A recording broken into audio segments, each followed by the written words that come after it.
Good evening, and welcome back to the Somnorian. Wherever you are right now, lamp low, blanket pulled up, the day finally behind you, I'm glad you're here. Tonight we're going travelling, though I promise you don't have to move a muscle. You can do all of it lying exactly where you are, which as it happens is already an enormous improvement on how anyone did it for most of the Middle Ages. If you enjoy these long, quiet wanders through the medieval past, a like or a subscribe genuinely helps the channel more than you'd think. Only if you actually like it though. I'm not going to chase you. And I'm always curious. Leave a comment and tell me where you're watching from and what the road outside your window looks like tonight. Because for the next while we're going to talk about roads, and specifically about the medieval conviction, held sincerely and with good evidence, that the road itself was a living thing that wanted you dead. Let's start with the Great Inheritance, because the medieval road story begins with a ghost. When the Roman Empire withdrew from its western provinces in the 5th century, it left behind one of the most extraordinary infrastructure projects in human history, something on the order of 50 to 80,000 miles of engineered stone road, built in layers of packed sand, gravel and fitted paving, cambered so the rain ran off the sides, laid so straight and so solid that stretches of it are still walkable today, 16 centuries after the last legion marched home. The Romans built roads the way we build motorways, as instruments of the state, for moving armies and tax collectors and imperial post. And then the state that maintained them evaporated, and the roads did what all infrastructure does the moment the maintenance budget disappears. They began, very slowly and very patiently, to die. Nobody replaced the drainage. Nobody reset the paving stones when frost heaved them loose. Farmers, quite reasonably, noticed that there was a great deal of beautifully cut, ready squared stone just lying there in long convenient lines across the countryside, and helped themselves to it for barns and churches and field walls, which is why a Roman road in England is often easiest to find today, not by the stone that's there, but by the stone that's suspiciously absent. The road became a quarry with delusions of grandeur. What replaced Roman engineering was, for the most part, not engineering at all. The classic medieval road was not built, it was simply worn. A route that existed because people and animals kept walking it, a habit pressed into the landscape rather than a structure laid upon it. And this matters enormously, because a worn track has no foundation, no drainage, and no defence whatsoever against its single greatest enemy, which was not bandits, not weather in the abstract, but water, specifically water with nowhere to go. A medieval road in wet weather did not shed the rain, it collected it. It became a long, shallow trough, and the trough filled, and the traffic churned the fill into a substance that medieval documents describe with a vocabulary so specific it should tell you how large the problem loomed. The legal term of art in England was that a road had become founderous, from the same root that gives us foundered, the word for a horse that collapses, and a founderous way was one so deep in mud that it could genuinely swallow you. This was not a figure of speech, it was a cause of death you could put in a coroner's roll. And people did. This is the part that stops being funny in the abstract, and becomes strangely tender when you read the actual records, because medieval England kept coroner's rolls, inquests into sudden or suspicious death, and they are full, absolutely full, of people who died because of the road. In the rolls historians have combed through, roughly a third of all accidental deaths involve water, and a great many of those are not dramatic river drownings but something far more mundane and far more sinister. Someone crossing a familiar road on a dark night, stepping into a rut or a flooded ditch or a pit worn into the surface, and simply not getting out. A woman named in one Bedfordshire roll drowns in a roadside ditch. A man returning from market at dusk goes into a pit full of water. Children fall into wells and pools, and the water-filled holes that pockmarked every well-travelled route. The medieval road killed people the way a bad staircase kills people, quietly, unglamorously, one distracted step at a time, and it did it often enough that the deaths form a statistical pattern historians can actually measure. Your commute, in other words, had a body count. The mud deserves its own moment, because we say mud today and picture an inconvenience, a dirty shoe, a thing you scrape off at the door. Medieval mud was a category of terrain. In heavy clay country, and much of England, northern France, and the Low Countries is heavy clay, a road in winter became effectively impassable. A river of churned earth deep enough to bog a loaded cart to its axles and hold it there like a fly in amber. There are records of carts abandoned in the road because extracting them was more trouble than the goods were worth, of horses that foundered in the literal sense and had to be cut from their traces, of entire seasons in which wheeled traffic simply stopped, and anything that had to move moved on the backs of pack horses picking their way along the drier margins. The mud was so much the defining feature of overland travel that when medieval people wanted to move goods reliably and cheaply, they didn't use the roads at all if they could possibly help it. They used rivers and the sea, because a barge doesn't care about ruts, and this is why so many great medieval towns cluster on navigable water. The road was the option of last resort. It was the thing you took when there was no river going where you needed to go, and you took it the way we take a connecting flight through an airport we've heard bad things about. Then there were the seasons, which governed everything with an authority we've almost entirely forgotten. There was, in practical terms, a travelling season and a not travelling season, and the not travelling season was most of winter, when the roads were founderous, the days were short, and the sensible response to a journey was to postpone it until Easter. This is why so much medieval life is organised around the campaigning season, the trading season, the pilgrimage season, not because people were lazy in winter, but because the ground itself refused to cooperate. Armies planned wars around when the roads would bear a baggage train. Merchants timed the great fairs, Champagne, Stourbridge, St Denis, to the months when goods could actually reach them. Even the church's calendar of major pilgrimage feasts falls conveniently in the warmer half of the year. The medieval world ran on a seasonal timetable dictated in large part by whether the road was, at that moment, a road or a swamp, and everyone simply knew this in their bones the way we know rush hour, an ambient fact of existence you planned your whole life around without ever quite deciding to. Distance behaved differently on such roads, and this is one of those things that quietly rearranges how you picture the entire period. Because the surface was so unreliable, medieval people didn't measure a journey in miles with any confidence, they measured it in days.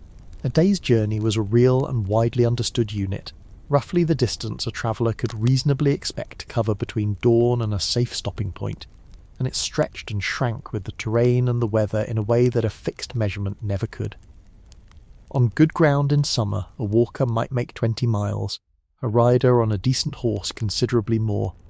On founderous ground in a wet October, the same nominal journey might take twice as long, or simply prove impossible, and everyone accepted this elasticity as the natural order of things. When a medieval writer tells you a place is 3 days off, he is not being vague, he is being more accurate than a mileage figure would be, because he is telling you what the journey will actually cost you in the currency that mattered, which was time, daylight, and the state of your feet. It's the medieval version of your map app, quietly recalculating your arrival time upward in the rain. Except the app was your own aching legs, and the recalculation happened in real time. In the mud, in the dark. Bridges and their absence turned every river into a decision, and I'll give rivers their own full chapter later. But they belong to the road's cruelty too, because a road is only as good as its worst crossing. Where a bridge existed, it was often a genuinely holy thing. Bridge building was considered a work of Christian charity, and there were literally religious confraternities, the Frères Pontifs in France, dedicated to raising and maintaining bridges as an act of piety, which tells you exactly how badly they were needed and how rarely they appeared. A well-kept stone bridge could be the single most valuable structure for miles, the reason a village prospered, the point at which a lord could plant a toll booth and grow fat on other people's need to reach the far bank without dying. And where there was no bridge, there was a ford, and a ford was a road pretending to be safe, a place shallow enough to cross when the water was low and lethal when it wasn't, unmarked, unlit, its depth a matter of guesswork and local knowledge. And if you guessed wrong on a swollen river at dusk, you became another entry in the coroner's roll. The road didn't stop at the water's edge, it just handed you off to a different way of dying. And through all of this ran a strange, revealing legal question that the Middle Ages never fully resolved. Whose job was the road anyway?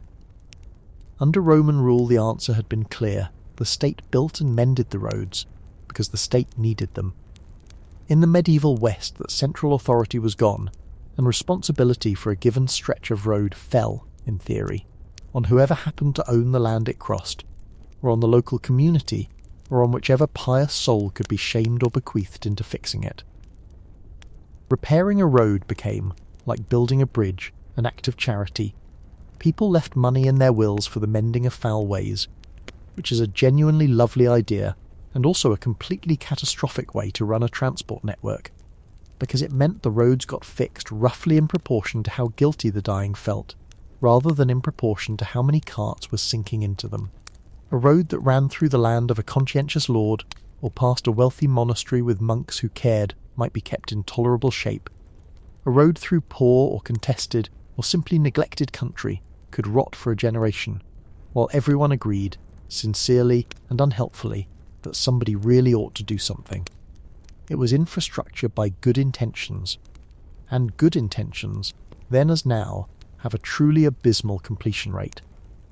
By the later Middle Ages, the sheer daily misery of this began, slowly, to force the beginnings of a response, and you can watch the medieval state reluctantly rediscovering the idea that maybe roads were a public problem.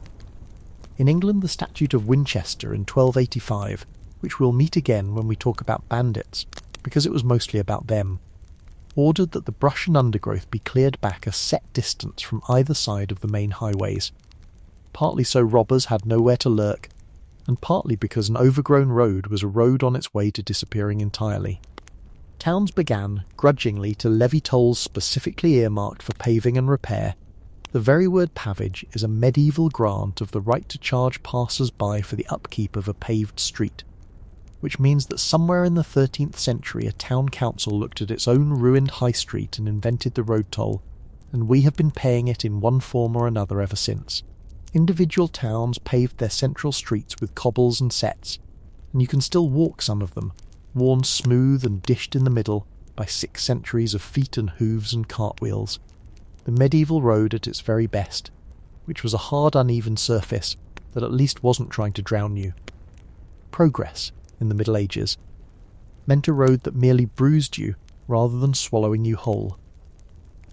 So when you picture medieval travel, and we're going to spend this whole long night picturing it, start here, at ground level, with the surface under the traveller's feet, because everything else grows out of it.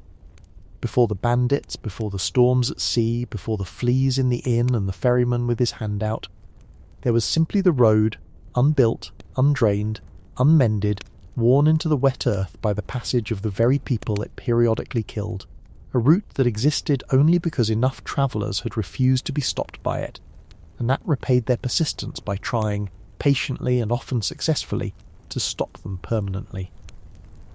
The medieval traveller did not set out expecting comfort.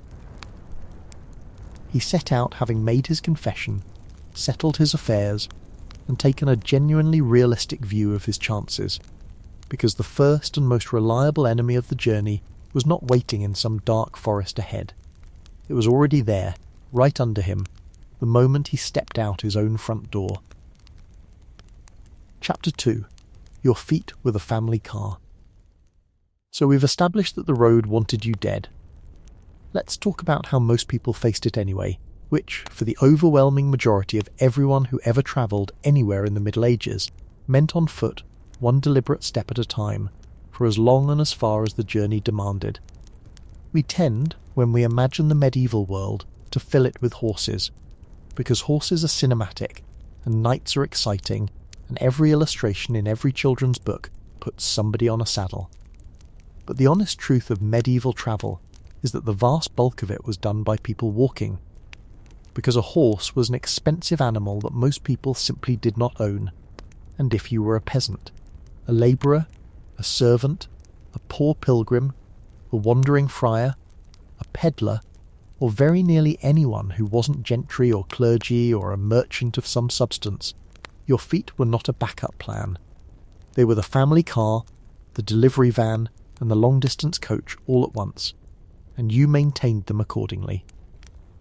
Let's put some numbers on it, because the numbers are genuinely impressive, and we've mostly lost the ability to feel how impressive. A fit medieval walker on decent ground, unburdened or lightly burdened, could cover something in the range of 20 to 25 miles in a day, and a hardened traveller pushing hard on a long journey could stretch that toward 30. That is not a stroll. 30 miles is a distance most people today would consider a serious undertaking even by bicycle, and medieval people did it in ordinary shoes, over that appalling surface we spent the last chapter describing, carrying their own food and bedding, and then got up the next morning and did it again. Pilgrims walked from England to Rome. Franciscan friars, forbidden by their rule from riding, walked their entire lives as a matter of holy principle, crossing whole countries on foot as a form of devotion. Messengers and royal couriers walked or ran extraordinary distances carrying letters, and the whole slow nervous system of medieval government orders out, reports back, moved at roughly the speed of a determined human being who had somewhere to be. When we say news travelled slowly in the Middle Ages, this is what we mean concretely. It travelled at about 3 miles an hour in shoes, and it stopped at night. And the shoes deserve real attention, because they were the single most important piece of equipment most travellers owned, and they were catastrophically bad by our standards. The typical medieval shoe was a turn shoe, made inside out and then turned right way round so the seams sat inside, with a sole of thin leather and essentially no structure, no arch support, no cushioning, nothing between the bottom of your foot and the road but a layer of hide that a hard day's walking would wear through with genuine speed. There was often no distinction between left and right. You got 2 identical shoes and your feet argued it out. On rough ground a walker might reinforce the sole with hobnails, small iron studs hammered into the leather for grip and to slow the wearing through, which is why the archaeological record turns up little scatters of hobnails along old routes, the fossilised tread of somebody's ruined footwear. In the wet, which was most of the time, these shoes soaked through immediately and stayed soaked, and the medieval traveller simply accepted permanently wet feet as the baseline condition of being on a journey. The way we accept a dead phone battery, annoying, constant, and not remotely worth complaining about because there was nothing on earth to be done. People carried spare shoes when they could afford them, and a cobbler in a town along a busy route did steady business patching the ruined footwear of everyone who limped in off the road. Because the shoes were so poor and the ground so cruel, the walker's other great tool was the staff. And I want to give the humble walking staff its due, because it was doing far more work than a modern hiking pole. A stout wooden staff, often iron shod at the tip, was a third leg on treacherous ground, a probe for testing the depth of a ford or a mud hole before you trusted your weight to it, a lever for hauling yourself up slopes, and, not incidentally, a weapon. The one thing standing between a lone traveller and whatever came out of the trees. The pilgrim's staff became so iconic that it turned into a symbol. The classic pilgrim is depicted with staff and scrip and broad hat, and the staff in particular carried real meaning, sometimes blessed by a priest before departure, a spiritual as well as a practical support. There is something quietly moving in the fact that the most essential piece of long-distance travel gear for most of 1,000 years was functionally a good strong stick, and that people invested it with prayer, because when the stick is the difference between crossing the river and drowning in it, you rather naturally start to think of it as holy. Now the day itself, the actual shape of a walking day, was governed by 2 absolute masters, and neither was negotiable: daylight and safety. You walked from first light, because you needed every hour of sun you could get, and you aimed with real seriousness to be somewhere safe before dark, because darkness on a medieval road meant not just the difficulty of seeing the ruts and pits that killed people, but the very live danger of who else might be out there. A traveller caught between towns at nightfall faced genuine peril, and the whole rhythm of the journey bent toward avoiding that. You planned your stages around where you could sleep. This is why the day's journey we talked about last chapter wasn't just a measure of distance, but a measure of safe distance. the gap between one place a traveller could reasonably expect shelter and the next. Monasteries, which were obligated by the rule of St. Benedict to receive travellers, dotted the landscape at intervals that were not entirely accidental. Hospices and inns clustered where a day's walk ran out, and the experienced traveller carried in his head a mental map, not of miles, but of stopping points, a string of safe harbours a day apart, and walked from one to the next like a man crossing a river on stepping stones, never wanting to be caught mid-stride when the light failed. What did the walker carry? Less than you'd think, because every ounce was paid for by the legs. The classic kit was the scrip, a small satchel or bag slung over the shoulder, holding bread, cheese, perhaps some dried or salted food, a flask for water or ale, a knife, a little money hidden about the person, and not much else. A cloak that doubled as a blanket, maybe a second pair of shoes. The medieval traveller travelled light, not out of minimalist principle, but out of grim arithmetic. Everything you carried for 25 miles a day over the worst ground imaginable, and so you carried only what you could not do without.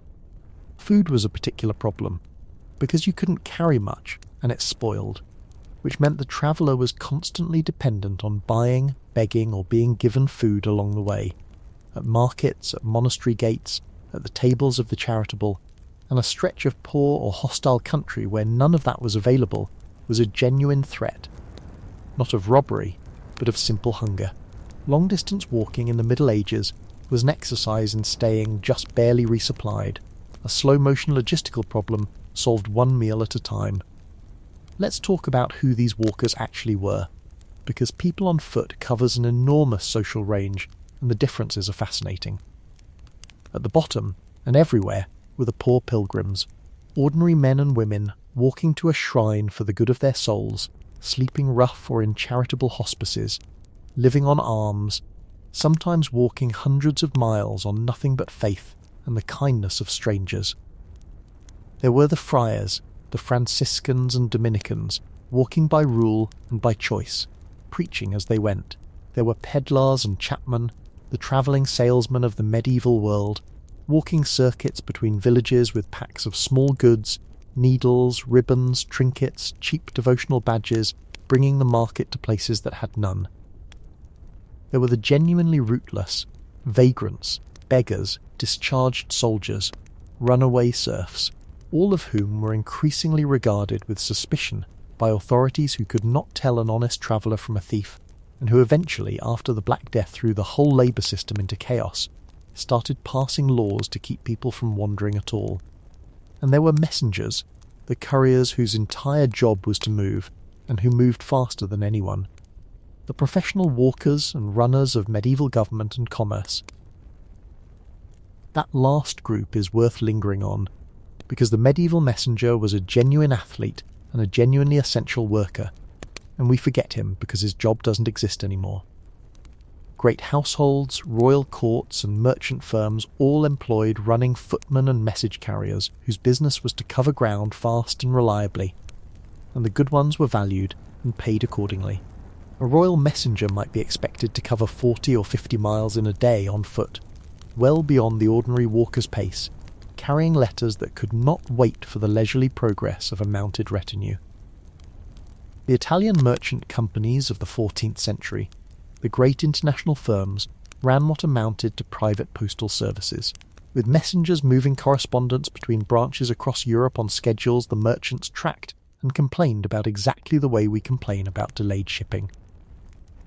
The whole edifice of long-distance medieval trade, letters of credit, bills of exchange, instructions to distant agents, rested on the legs of these men, which means that in a very real sense the medieval economy ran at running speed, and a merchant in Florence waiting on word from Bruges was, functionally, watching a tracking number that moved at the pace of a fit man's stride.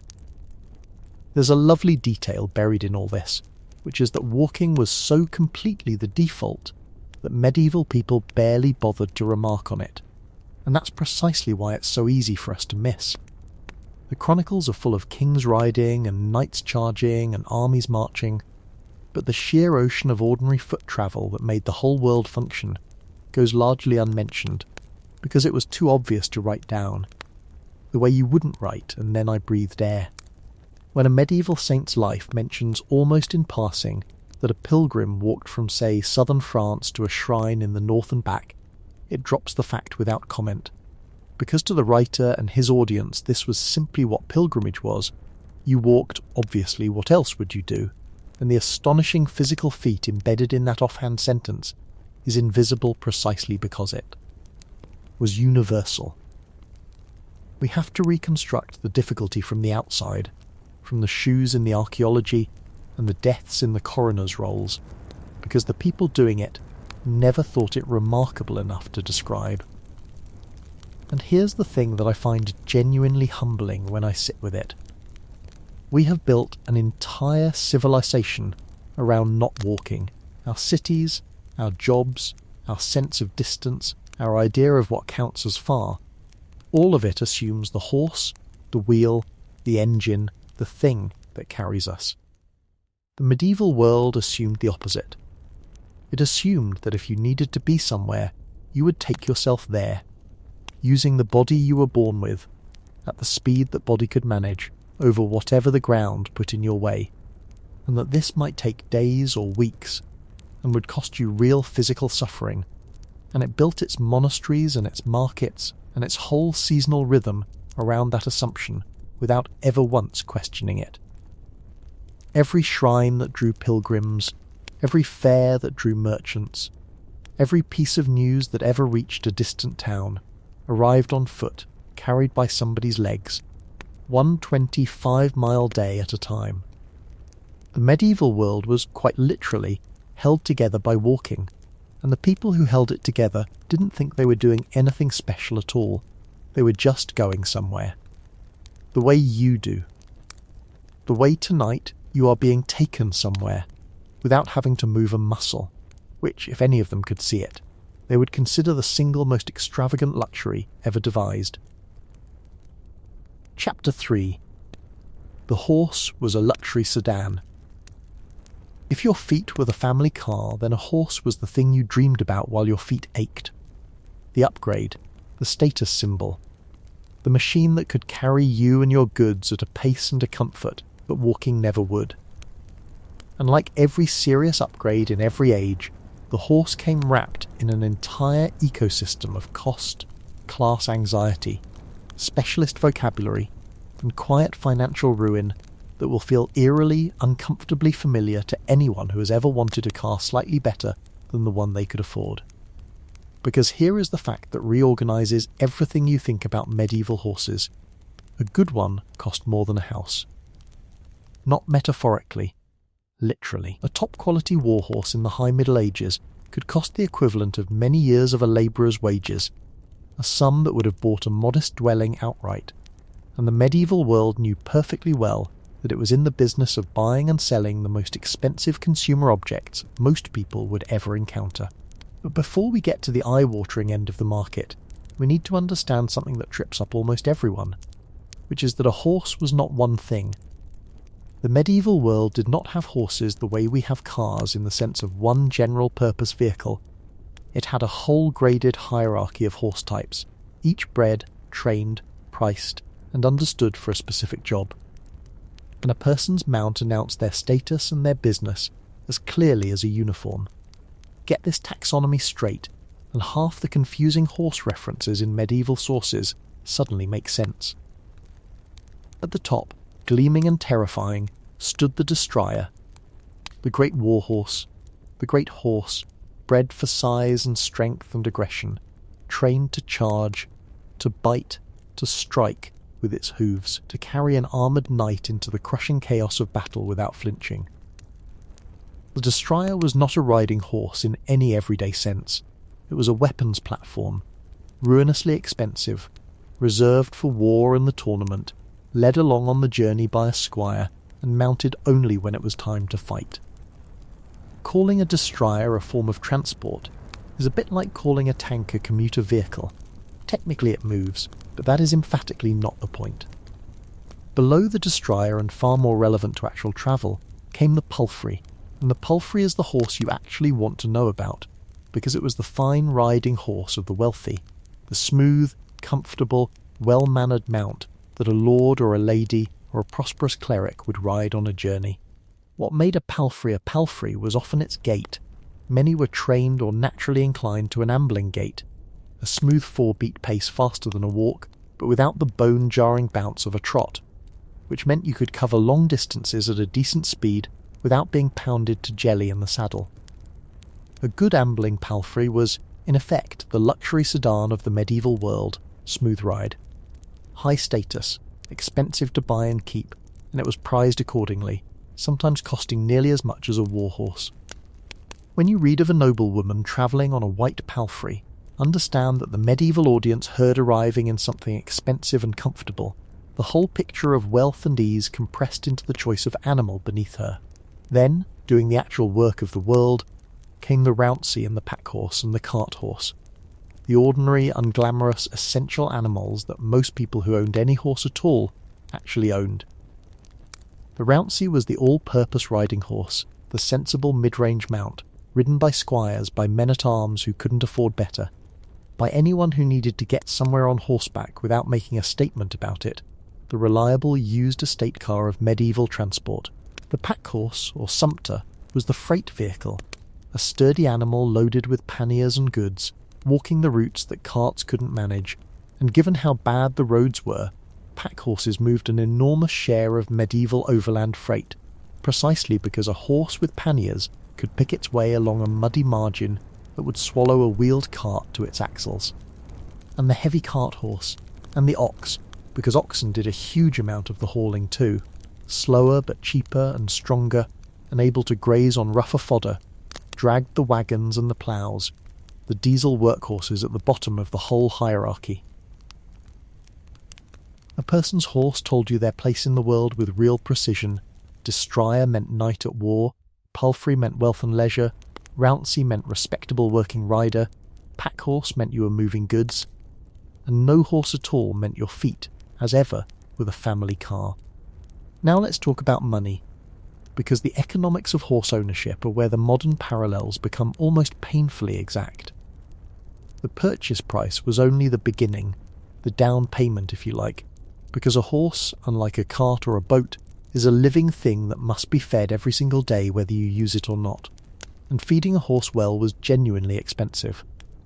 A working horse needs not just grazing but grain, oats especially, to sustain hard travel, and grain was food that could otherwise feed people, which meant that keeping a horse in condition was, in a real sense, a choice to spend on your animal what could have fed a family.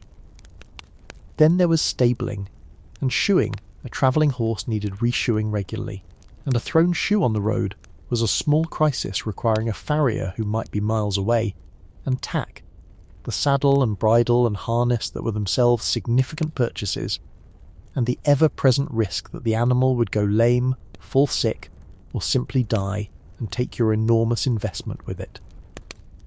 Owning a horse was a continuous drain, a subscription you couldn't cancel, and the medieval traveller who owned one lived with exactly the low background hum of financial anxiety that a car with an unreliable transmission produces today. The constant awareness that this expensive thing you depend on might, at any moment, cost you a great deal more. The resale and depreciation situation was, if anything, worse than a modern car's, because horses have a working life and then they don't. A young sound horse in its prime was worth real money. The same horse a decade later, worn down by hard roads and harder work, was worth a fraction of that, and an old, lame or broken-winded horse was worth almost nothing at all, fit only to be sold cheap to someone with lower standards or sent to the knacker. Medieval horse dealers, unsurprisingly, developed a reputation for sharp practice that has echoed down the centuries and that we still carry in our language, because the tricks of disguising a horse's true age or hiding a defect were well known and widely practiced. This is in fact the origin of some of our most enduring phrases. To look a gift horse in the mouth is to check a horse's teeth to judge its true age, which was the standard way of spotting a seller's lie, and long in the tooth for old comes from exactly the same inspection. The medieval horse market ran on the same fundamental dynamic as a modern used car lot. Buyers who couldn't fully trust what they were looking at, sellers who knew exactly which flaws to hide, and a whole folklore of caution built up around the transaction. And the fact that we still tell people to look a horse in the mouth is a fossil of a world where getting cheated on a horse purchase was a real and expensive danger. There was also the question of speed and range, because a horse changed the entire arithmetic of a journey, and this is where the luxury of the sedan becomes concrete rather than merely symbolic. A rider on a decent horse could comfortably cover 40, 50, even 60 miles in a day where a walker managed 25, which meant a horse didn't just make the journey more comfortable. It roughly doubled or tripled the world you could reach in a given time. A messenger with access to horses, and crucially with the ability to change horses along the way, could move at speeds that seem almost impossible. The truly urgent medieval message, carried by a rider swapping fresh mounts at intervals, could cover well over 100 miles in a day. Which is why the ability to command relays of horses was a genuine instrument of power, reserved for kings and the very great. But that speed came at a cost the walker never faced, because a horse pushed hard needs rest, needs feeding, needs care, and a rider who ruined his mount by overworking it was left worse off than a pedestrian, stranded, on foot, having lost a fortune. The horse gave you speed, but it gave it to you on loan, and the interest was paid in the animal's flesh.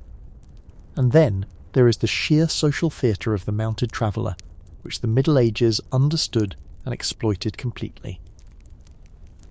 To ride was to be elevated, literally and figuratively, to sit above the walkers, to arrive without the mud and exhaustion of the road on you, to announce by the very act that you were a person of consequence who did not travel on your own 2 feet like the common run of humanity. The Church, ever alert to the sin of pride, noticed this and had opinions.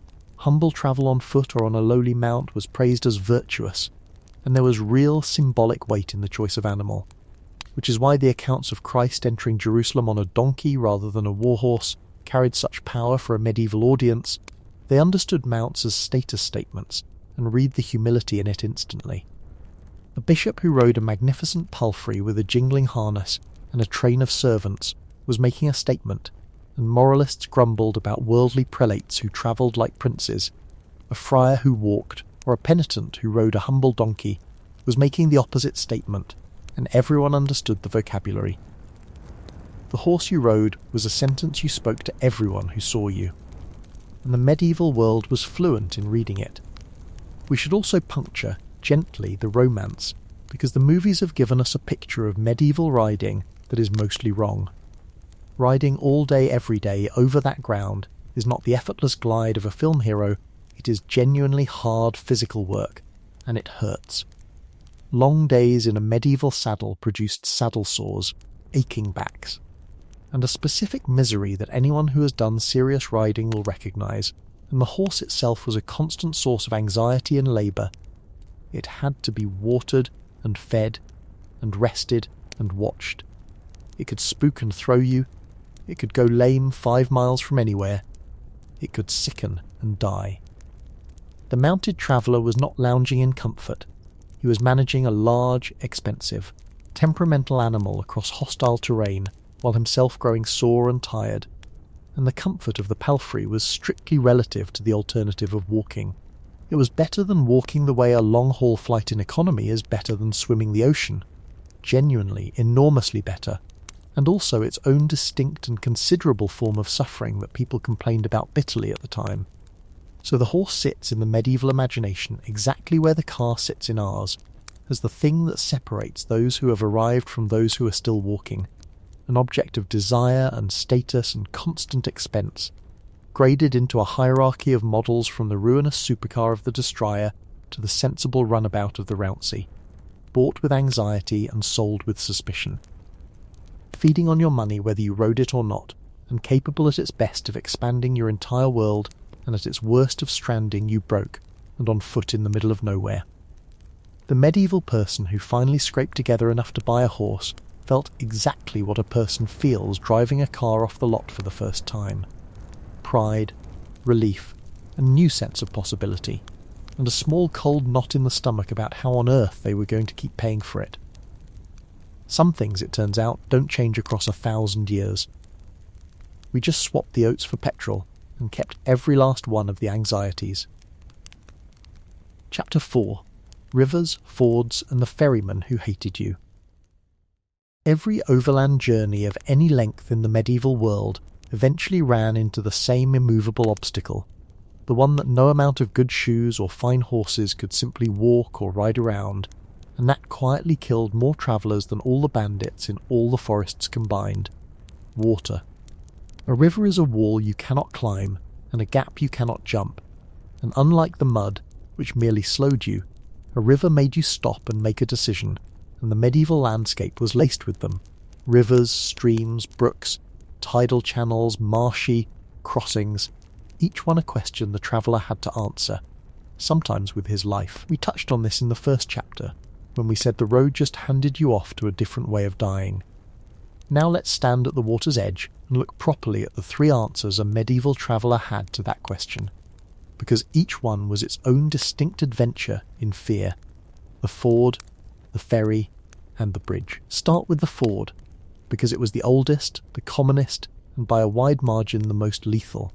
A ford is simply a place where a river is shallow enough to cross on foot or on horseback, and for most of history and most of the map it was the only way across, the reason so many towns carry it in their very names. Every Oxford and Stratford and Frankfurt and countless others is a fossilised river crossing, a place that mattered because it was where you could get to the other side, and that ordinariness is exactly what made the ford so dangerous, because it lulled people. A ford you had crossed 100 times in summer, ankle deep and harmless, became a killer after heavy rain, when the same river ran high and fast and brown, the familiar bottoms scoured away, the safe line vanished under churning water. And the traveller who trusted his memory of the low-water ford and waded in on a swollen river discovered, often too late, that the river he knew was not the river in front of him. The coroner's rolls we talked about are full of exactly these deaths: people swept off fords, horses losing their footing mid-crossing and rolling their riders under, carts overturned in the current. Whole families lost at a crossing that had been perfectly safe the week before. What made fords so treacherous was the combination of ignorance and darkness and haste that governed so much medieval travel. There were no gauges, no warning signs, no way to know the depth or the speed of the water except local knowledge and guesswork, and a stranger arriving at an unfamiliar ford had no reliable way to judge whether it was safe. He could ask, if there was anyone to ask, or he could probe with his staff, or he could simply commit and hope. Add the pressure of daylight running out, the desperate wish to reach shelter before dark that shaped every travelling day, and you get travellers taking crossings at dusk that they should have refused, wading into rising water because the alternative was a night in the open on the wrong bank.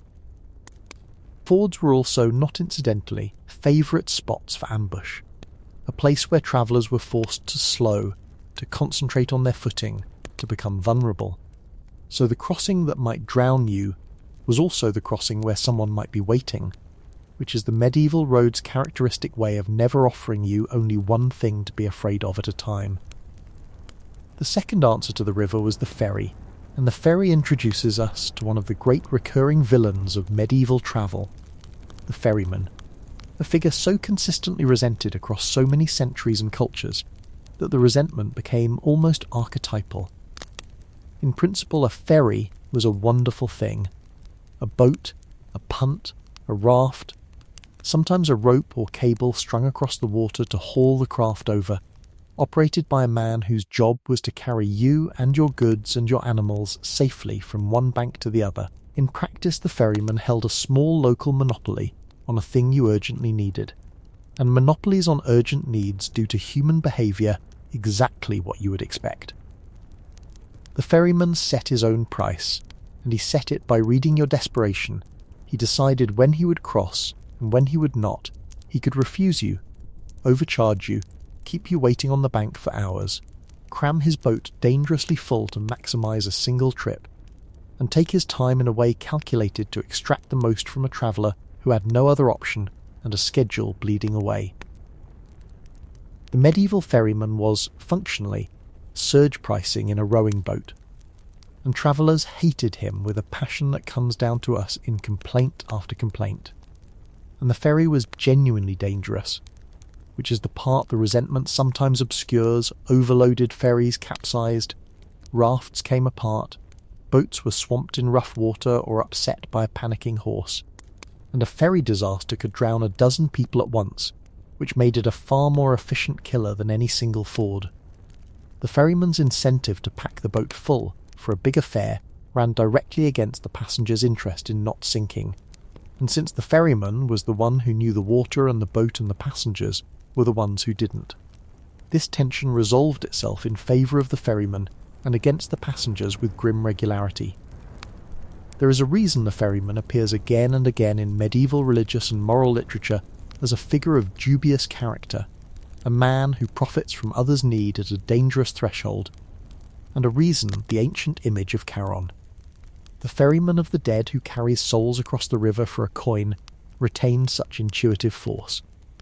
Everyone understood a ferryman. Everyone had stood on a riverbank, coin in hand, at the mercy of a man in a boat who was in no hurry, and everyone had, at least privately, wished him ill. Which brings us to the third and best answer, the one the medieval world regarded with something close to reverence: the bridge. A good bridge solved everything the ford and the ferry got wrong. It was there in all weathers. It didn't drown you. It didn't overcharge you or make you wait or read your desperation. It just let you walk across the river as if it weren't there, and because it solved so much and cost so much to build and maintain. The medieval world treated bridge building as a genuinely holy act. I mentioned the Frères Pontifes, the bridge-building brothers of France. In the first chapter, they were real religious confraternities who took the raising and mending of bridges as their charitable mission, and they weren't alone in seeing it as pious work. People left money in their wills for bridges. Chapels were built on bridges, and sometimes the tolls that funded a bridge's upkeep also funded a priest to pray for travellers and for the souls of those who had drowned before the bridge was built. To build a bridge was to save lives in a direct and measurable way, and everyone knew it. Which is why a bridge was so often wrapped in the language of Christian charity, rather than mere engineering. But bridges cost money, and where there is a bottleneck and a need, there is always someone ready to charge for passage. So the great medieval bridge was also very frequently a toll booth, and this is where the holiness and the extortion sat side by side in the most medieval way imaginable. The lord or town that controlled a bridge held the same monopoly the ferryman held, only bigger and more permanent, and they exploited it accordingly.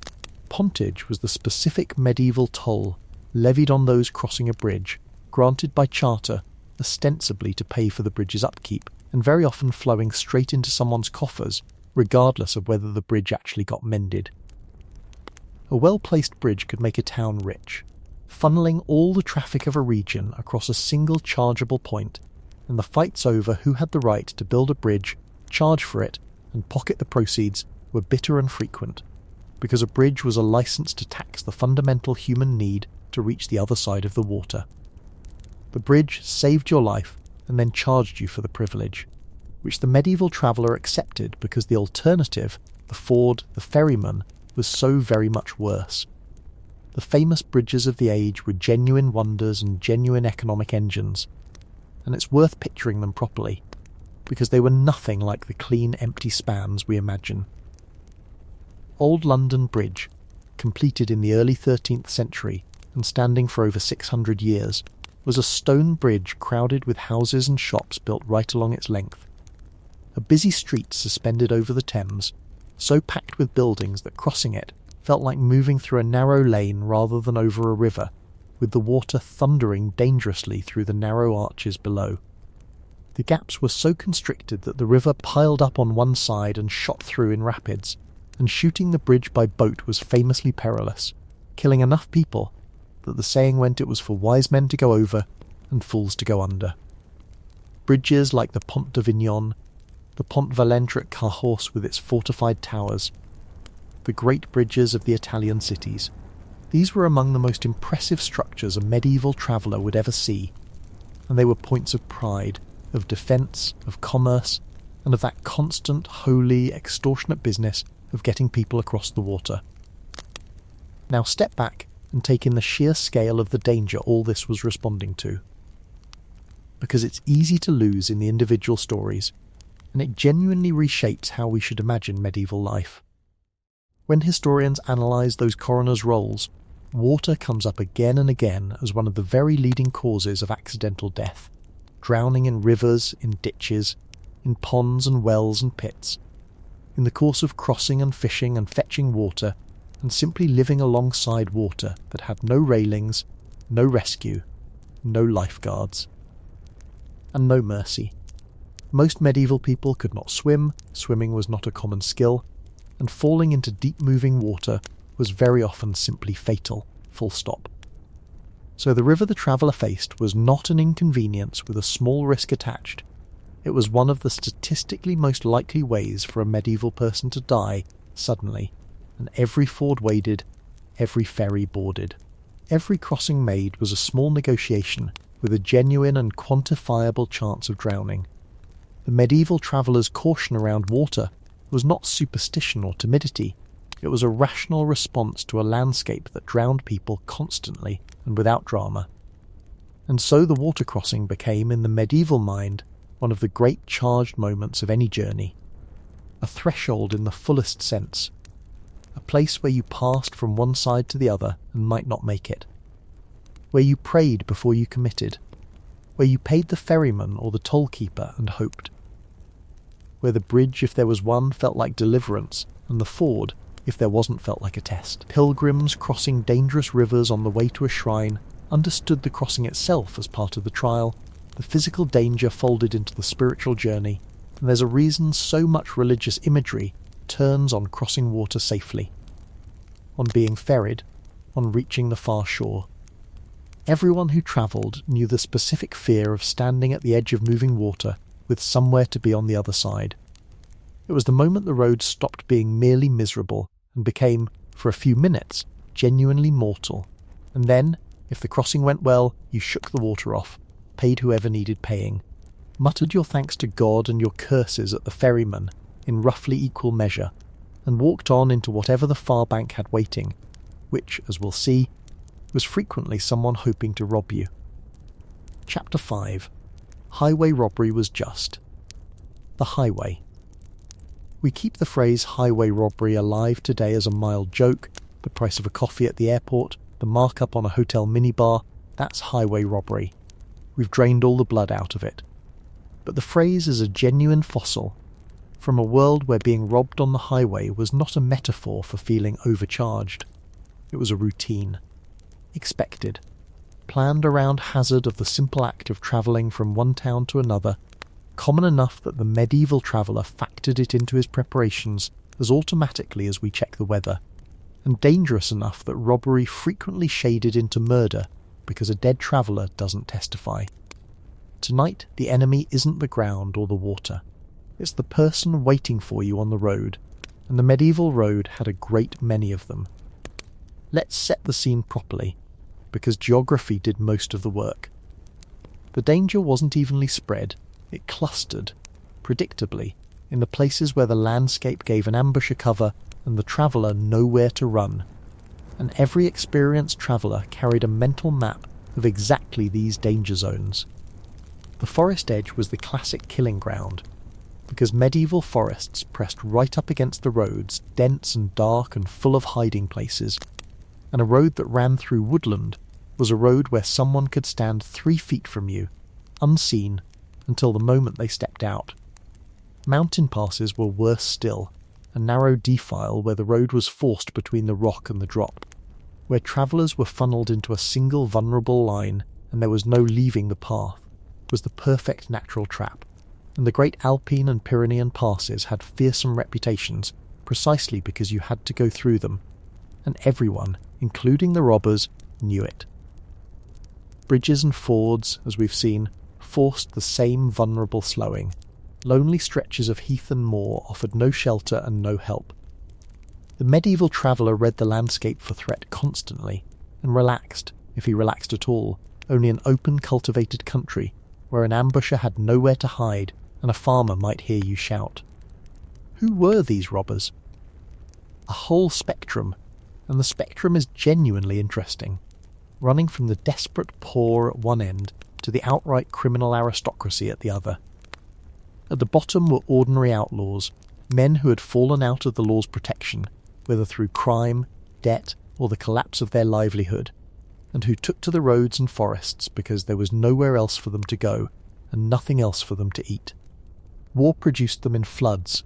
Every conflict discharged bands of soldiers with weapons, violent skills, no wages and no prospects, and these demobilized fighters very naturally turned those skills to robbery, so that the aftermath of a war often saw the roads become markedly more dangerous as the human wreckage of the fighting drifted into banditry. The great free companies of the 14th century, bands of unemployed mercenaries who roamed and pillaged between wars, were this phenomenon scaled up to the size of small armies extorting whole regions. At the individual level, the lone footpad or the small gang lurking at the forest edge was the everyday face of the danger, and he was frightening precisely because he was so ordinary and so hard to distinguish until it was too late from any other traveller on the road. Then there was the more disturbing end of the spectrum, the robber knight and the predatory lord. Because banditry was not only a crime of the poor, it was, embarrassingly often, a business of the powerful. A lord whose castle commanded a stretch of road or river was perfectly positioned to prey on the traffic passing beneath him, and plenty did, dressing extortion up as tolls when they felt like a fig leaf of legality, and simply robbing travellers outright when they didn't. The German term Raubritter, robber knight, captures a very real phenomenon of nobles who turned their castles into bases for highway robbery, and the problem grew serious enough in some regions and periods that leagues of towns and law-abiding lords banded together specifically to suppress them, besieging and slighting the castles of the worst offenders. This is banditry with a coat of arms, robbery committed by exactly the people whose supposed job was to keep the roads safe, and it points to the deep structural problem underneath all of this. In a world of fragmented authority, where no single power reliably controlled the space between towns, the road belonged to whoever was strongest on it at any given moment, and that was frequently not the traveller.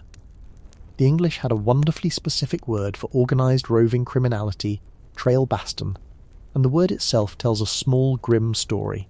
It seems to mean something like trail staff or club carrier, a reference to the cudgels these gangs wielded, and it became the name both for the bands of armed criminals who terrorised the countryside in the late 13th and early 14th centuries, and for the special judicial commissions the Crown eventually sent out to hunt them down. These were not lone footpads but organised gangs, sometimes numbering dozens, who extorted, beat, kidnapped for ransom, and murdered, and who were often protected or even led by local men of standing, which made them fiendishly hard to root out. The famous real-life criminal gangs of the period, the Folville brothers, the Cotterell gang in the English Midlands, were exactly this, bands of gentry-born outlaws who ran protection rackets, committed robbery and murder and even the kidnapping of a royal judge, and yet moved in and out of respectable society and royal service, sometimes pardoned, sometimes even employed, because the line between the criminal and the powerful was so very blurred. This, incidentally, is the real soil out of which the Robin Hood legends grew, not a cheerful Greenwood fantasy, but a genuine world of armed men living outside the law in the forests, which the popular imagination gradually sanded down into something heroic. Faced with all this, how did the traveller protect himself? First and most obviously, by not travelling alone.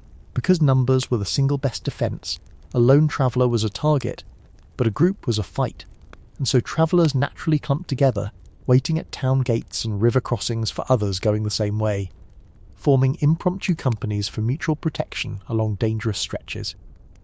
This is a large part of why medieval travel was so social, why pilgrims moved in bands, why merchants travelled in convoys with hired guards. Safety was quite literally in numbers, and the solitary figure on the road was either very brave, very foolish, or very poor. Chaucer's pilgrims, gathering at the Tabard Inn and riding to Canterbury together, are having a lovely time telling stories, but they're also doing something eminently practical. A large group on the road to a major shrine was a group that footpads would think twice about.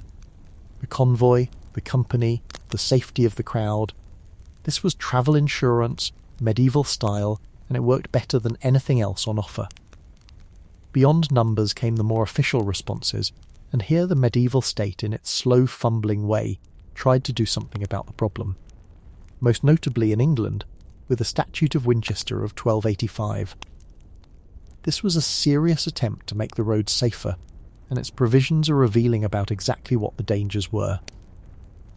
It required, as I mentioned back in the first chapter, that the verges of the main highways between market towns be cleared of brush, trees, and cover for a set distance, 200 feet on either side, in the wording so that robbers would have nowhere to lurk close to the road, which is a beautifully direct piece of thinking. If the ambush depends on cover, remove the cover. It also revived and formalised older obligations of communal self-policing, the hue and cry, by which anyone witnessing a crime was bound to raise the alarm, and everyone who heard it was bound to join the pursuit. The watch, by which towns posted guards at their gates at night, and the collective responsibility of a district for crimes committed within it and left unsolved, so that a community that failed to catch a robber might itself be liable for the victim's losses. It was policing without police. Security devolved onto the community itself, and it reflected a world that had no professional force to call, and so made everyone, in effect, a part-time constable. How well did any of it work? Patchily, and honestly, that's the truthful answer for most of the period. In times and places of strong, settled royal authority, the roads could be reasonably safe enough that trade flowed and pilgrims poured along the great routes in their thousands, and the danger, while real, was manageable with sensible precautions. But that safety was fragile and always contingent on someone powerful actively maintaining it, and the moment that authority weakened. A disputed succession, a civil war, a king distracted by foreign adventures, a region left to its own devices, the roads reverted with alarming speed to their natural state of danger. The outlaws multiplied, the robber lords grew bold, and travel became genuinely perilous again. Security was not a permanent achievement, but a constant effort, a thing that had to be actively imposed on a landscape that tended, whenever the pressure lifted, back toward lawlessness. The traveller could never simply assume the road was safe. He had to know the local conditions, the current state of the country he was passing through, whether the king's peace actually reached this far, and a wise traveller asked exactly these questions before setting out. There was also, running underneath the practical fear, a real psychological and spiritual dimension to all of this that we shouldn't skip past, because it shaped how travellers experienced the whole enterprise. The medieval traveller, setting out on a serious journey, did something we would find startling. He prepared to die. He made his confession. He might make his will. He settled his debts and quarrels.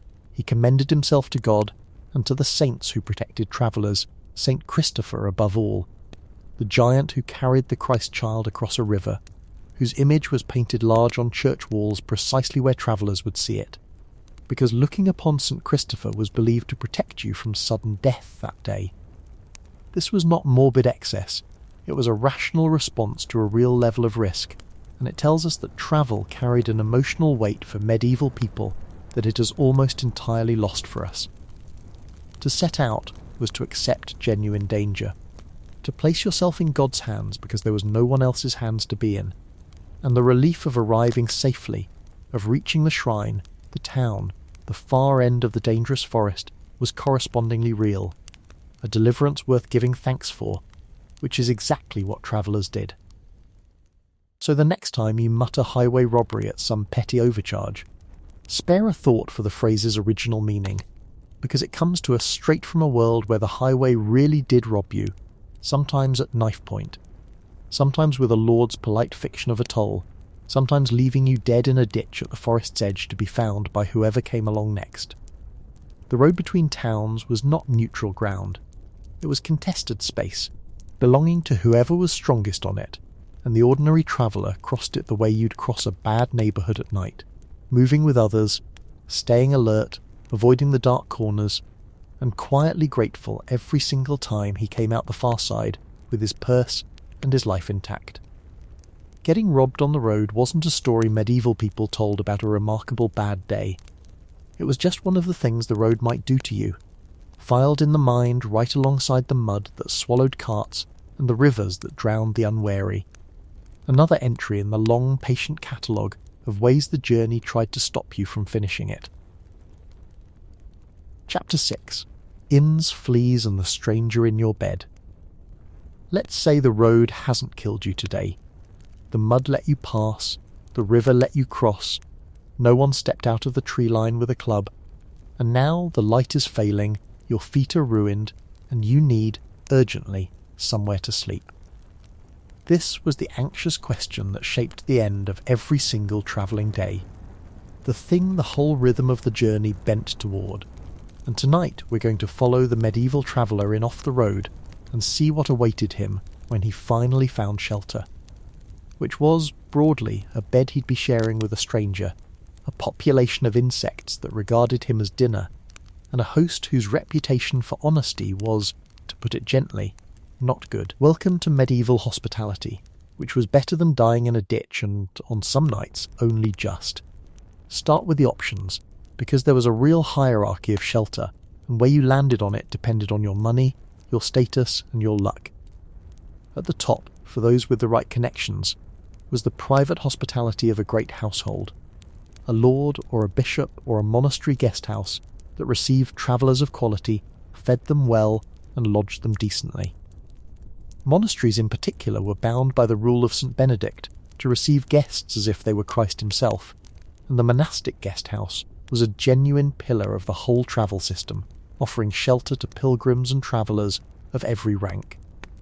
Though the quality of what you got depended enormously on your status, the important guest dined with the abbot, while the poor pilgrim got a pallet in the common hall and a share of the alms, the same institution treating you very differently depending on who you were. Then there were the hospices and hospitals, charitable institutions specifically founded to shelter pilgrims and the poor, clustered thickly along the great pilgrimage routes and at the dangerous points, at mountain passes, at river crossings, at the approaches to major shrines, where a traveller in need could find a bed and a meal for the good of the founder's soul. And then, at the commercial end, there was the inn, the tavern with beds, the alehouse that put travellers up, the purpose-built hostelry in a town of any size, and the inn is where medieval hospitality gets colourful, because the inn was a business, run for profit, by innkeepers who occupied a peculiar and rather disreputable place in the medieval imagination. The problem was structural and obvious. An innkeeper dealt constantly with strangers who were far from home, who didn't know local prices, who were tired and desperate and unlikely ever to pass this way again, and who were carrying, by definition, everything they owned for the journey, including money. This is a near-perfect setup for exploitation, and the medieval traveller knew it, which is why innkeepers as a class carried a reputation for cheating, overcharging, watering the wine, short-waiting the ale, and colluding with thieves that runs consistently through the literature of the whole period. To be an innkeeper was to be assumed, until proven otherwise, to be a bit of a crook, and the assumption was not entirely unfair. The cheating took forms that will feel eerily familiar to anyone who has ever felt fleeced by a hotel or a tourist trap restaurant, because the fundamental dynamic hasn't changed at all. The traveller who didn't know the going rate got charged whatever the host thought he could extract. The reckoning at the end of the stay had a way of being higher than expected, padded with charges for things the guest hadn't realised he was paying for. The wine and ale were suspected, often correctly, of being watered or adulterated. The promised comforts turned out to be rather less comfortable than advertised.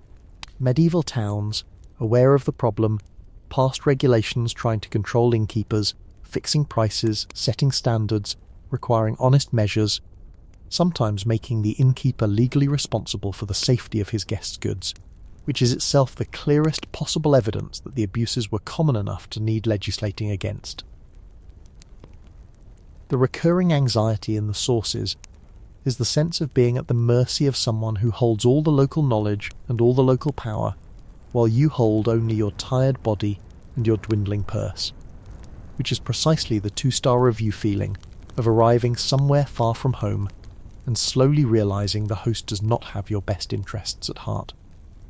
Then there is the matter of the bed, and here we hit one of the genuinely startling differences between their world and ours, because privacy as we understand it barely existed, and the very idea of a private room for a single traveller would have struck most medieval people as an extraordinary and pointless luxury. You shared the room, and very often you shared the actual bed, with other travellers, strangers, whoever else had turned up that night needing a place to sleep, packed in together because beds were expensive and space was limited, and this was simply how it was done.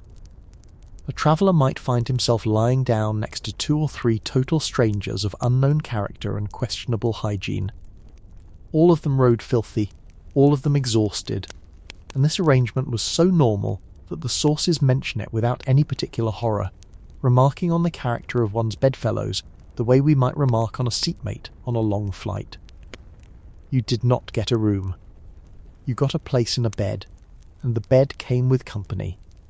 And the company came as it was. This is where the theft got personal and clever, because sharing a bed with strangers in a strange inn is, from a thief's point of view, an absolutely ideal arrangement, and the medieval traveller had to sleep with one hand, metaphorically and often literally, on his purse. The classic inn crime was robbery in the night, a bedfellow who waited for you to sleep and then relieved you of your money, sometimes in collusion with the innkeeper who had placed him there for exactly that purpose, or the host himself who came in the dark to rifle the goods of a guest he'd sized up over supper. Travellers took precautions accordingly, sleeping with their money on their person, in belts and hidden pouches, keeping their most valuable goods close, sleeping lightly and warily, and being deeply cautious about who they trusted. The stranger in your bed might be a perfectly decent fellow pilgrim, or he might be a professional thief who worked the inns of this particular route, and you had no way to tell them apart as you lay down in the dark next to him, which is a specific low-grade dread that the modern hotel guest, alone behind a locked door, has entirely lost, and is very lucky to have lost. And now the fleas, and the bedbugs, and the lice, because we cannot discuss medieval lodging honestly without acknowledging that the beds were very frequently infested, and that the traveller expected this and endured it as an unavoidable feature of sleeping anywhere that other people had slept. Bedbugs and fleas thrived in the straw mattresses and the rarely washed bedding of medieval inns, passed from guest to guest in an endless relay, and a night at an inn very often meant a night of being bitten, and worse, a real chance of carrying the infestation onward with you. The medieval traveller as an unwitting freight service for vermin, distributing bedbugs along the pilgrimage routes of Europe. Lice were simply a fact of medieval life, endemic across all classes, and the crowded, filthy shared conditions of travel and lodging were ideal for spreading them. This is not a minor comic footnote either, because the flea and the louse were not merely uncomfortable. They were, though no one at the time understood the mechanism, vectors of disease, and the crowded inn where travellers from many places lay down together was exactly the kind of place where illness moved from person to person.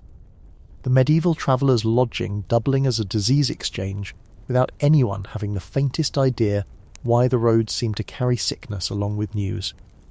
The food and drink deserved their moment too, because the inn was as much about the table as the bed, and the common room of an evening was the beating social heart of medieval travel. Here the day's travellers gathered around the fire, ate whatever the house was serving, bread, pottage, whatever meat or fish the kitchen ran to, washed down with ale or wine of wildly variable quality, and did the thing that made all this bearable, which was talk. The inn's common room was where travellers exchanged the vital currency of the road, news of what lay ahead, which stretches were dangerous, which fords were flooded, where the next good lodging was, what the local lord was charging, whether there was sickness in the town beyond. This information network, passed mouth to mouth in inn common rooms across the continent, was how the medieval traveller navigated a world without reliable maps or signs, and it made the sociable evening at the inn not just a pleasure, but a genuine practical necessity. You drank and talked and listened, and what you learned might save your life or your purse tomorrow, Chaucer knew exactly what he was doing, setting the Canterbury Tales in and around this world of travellers thrown together at an inn, because the inn was where the stories were, where the whole cross-section of society met and mingled and talked. It's worth pausing on how genuinely mixed that cross-section was, because the inn flattened, temporarily and imperfectly, the rigid hierarchies of medieval society in a way few other places did. On the road and in the common room you got knights and pilgrims and merchants and pardoners and millers and cooks and wives of Bath all thrown together, all needing the same bed and the same supper and the same information, and the enforced intimacy of shared travel produced a kind of rough temporary equality, or at least proximity that the ordered world outside rarely allowed. This is part of what made travel, for all its dangers, also genuinely broadening. The traveller met people he would never otherwise have encountered, heard their stories, learnt their news, saw how differently things were done a few days' walk from home. The medieval world could be intensely parochial, most people living and dying within a small radius of their birthplace, and the traveller who moved through inns and hospices and monastery guest houses was exposed to a width of human experience that the stay-at-home never got, which is one of the quiet reasons pilgrimage and travel loomed so large in the medieval imagination as transformative experiences.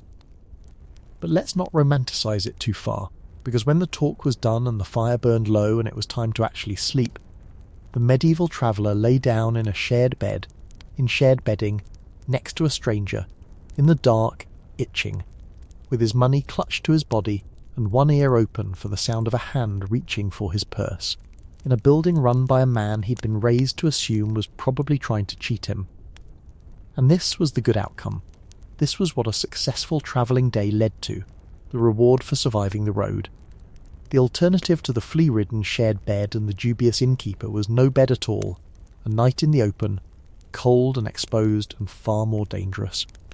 So the traveller took the fleas and the stranger and the padded bill gratefully, because the medieval calculus of comfort was always relative to how much worse things could be.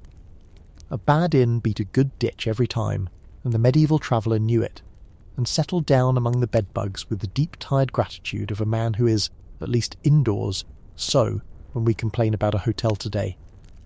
The thin walls, the price of the minibar, the questionable cleanliness, the vague sense that we're being overcharged, we're complaining in a tradition that runs back 1,000 years, voicing grievances that a 14th century pilgrim would recognise instantly, and then, hearing the full list, envy bitterly. Because his version came with strangers in the bed, thieves in the night, vermin in the straw, and no lock on any door. The inn was the medieval traveller's refuge and his risk in the same breath.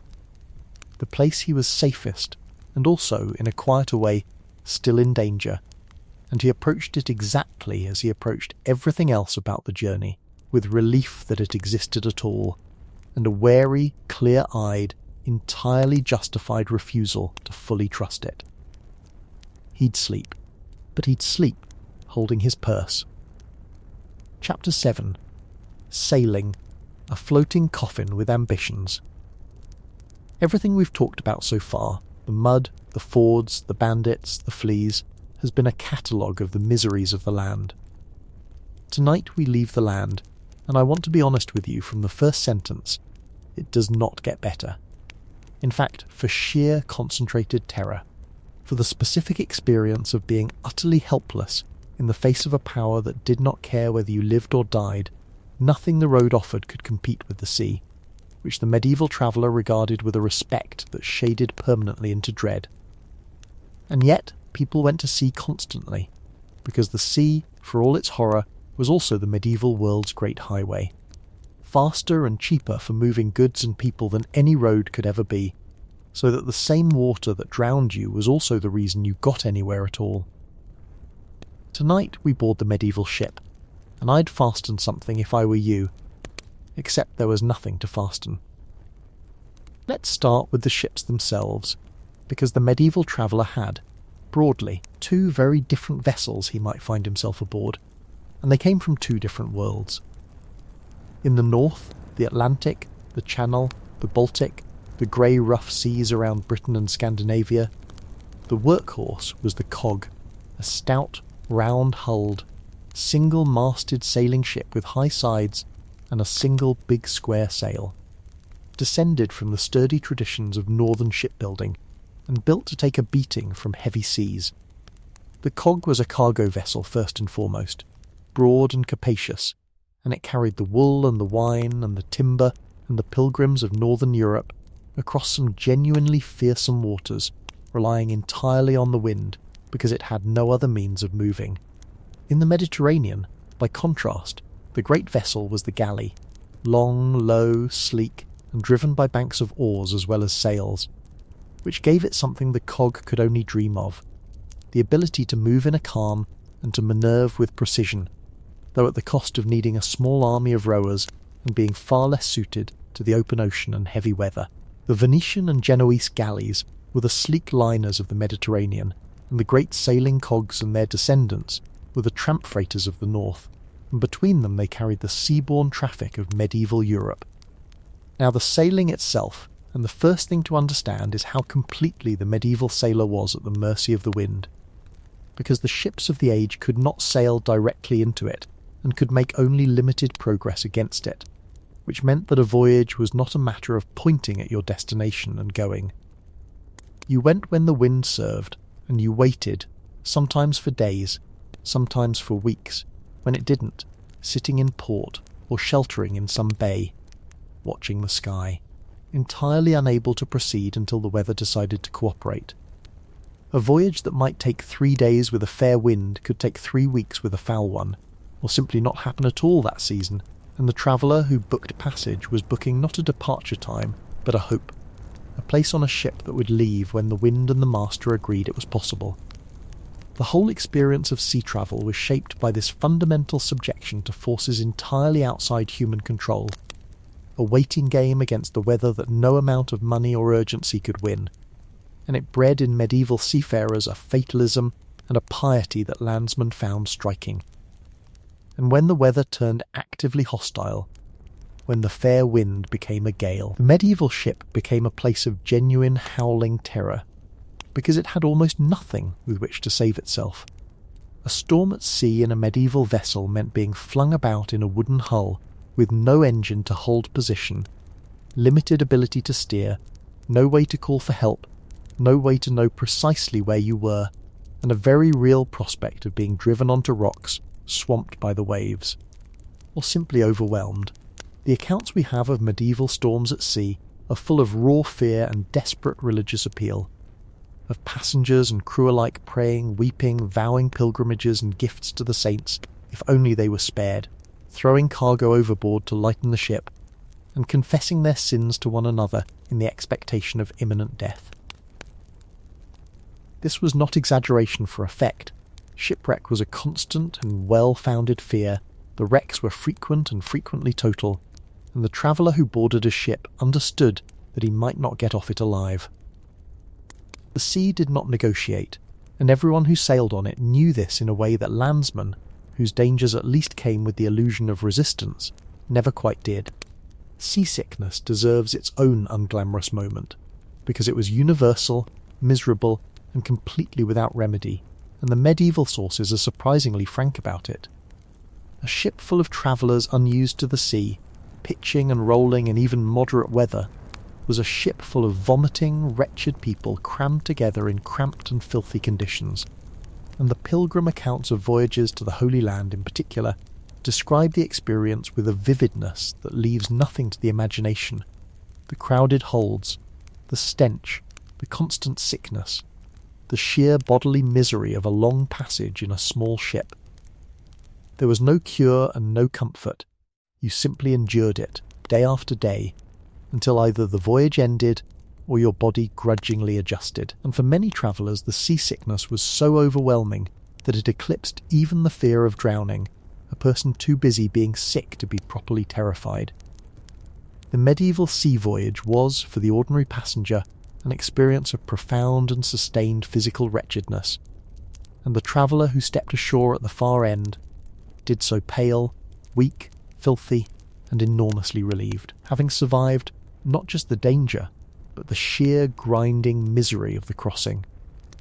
The conditions aboard, even in fair weather, were grim enough to dwell on, because the medieval ship was not built for passenger comfort in any degree. Passengers were packed into whatever space could be found, often below decks in dark, airless, cramped holds, shared with cargo and animals and one another, sleeping on the boards or on their own bedding, with no privacy, no sanitation to speak of, and no escape from the crowding, the damp, the smell, and the company. Food and water for a long voyage were a serious problem. Water went foul in its barrels, food spoiled or ran short, and the traveller who hadn't brought his own supplies was at the mercy of whatever the ship provided, which on a long or delayed passage could become desperate. The famous pilgrim galleys that ran from Venice to the Holy Land were, by the standards of the age, relatively organised operations, and even they subjected their passengers to conditions that the surviving accounts describe as an ordeal, and those were the premium option, a package tour, the comfortable way to do it. Everything below that was worse. Which brings us to that package tour, because it's one of the genuinely delightful details of medieval travel that something very like a modern organised holiday existed, complete with a contract, a set price, and a fixed itinerary, run out of Venice for pilgrims bound for Jerusalem. By the later Middle Ages, Venice had turned the pilgrim traffic to the Holy Land into a regular semi-industrialised business.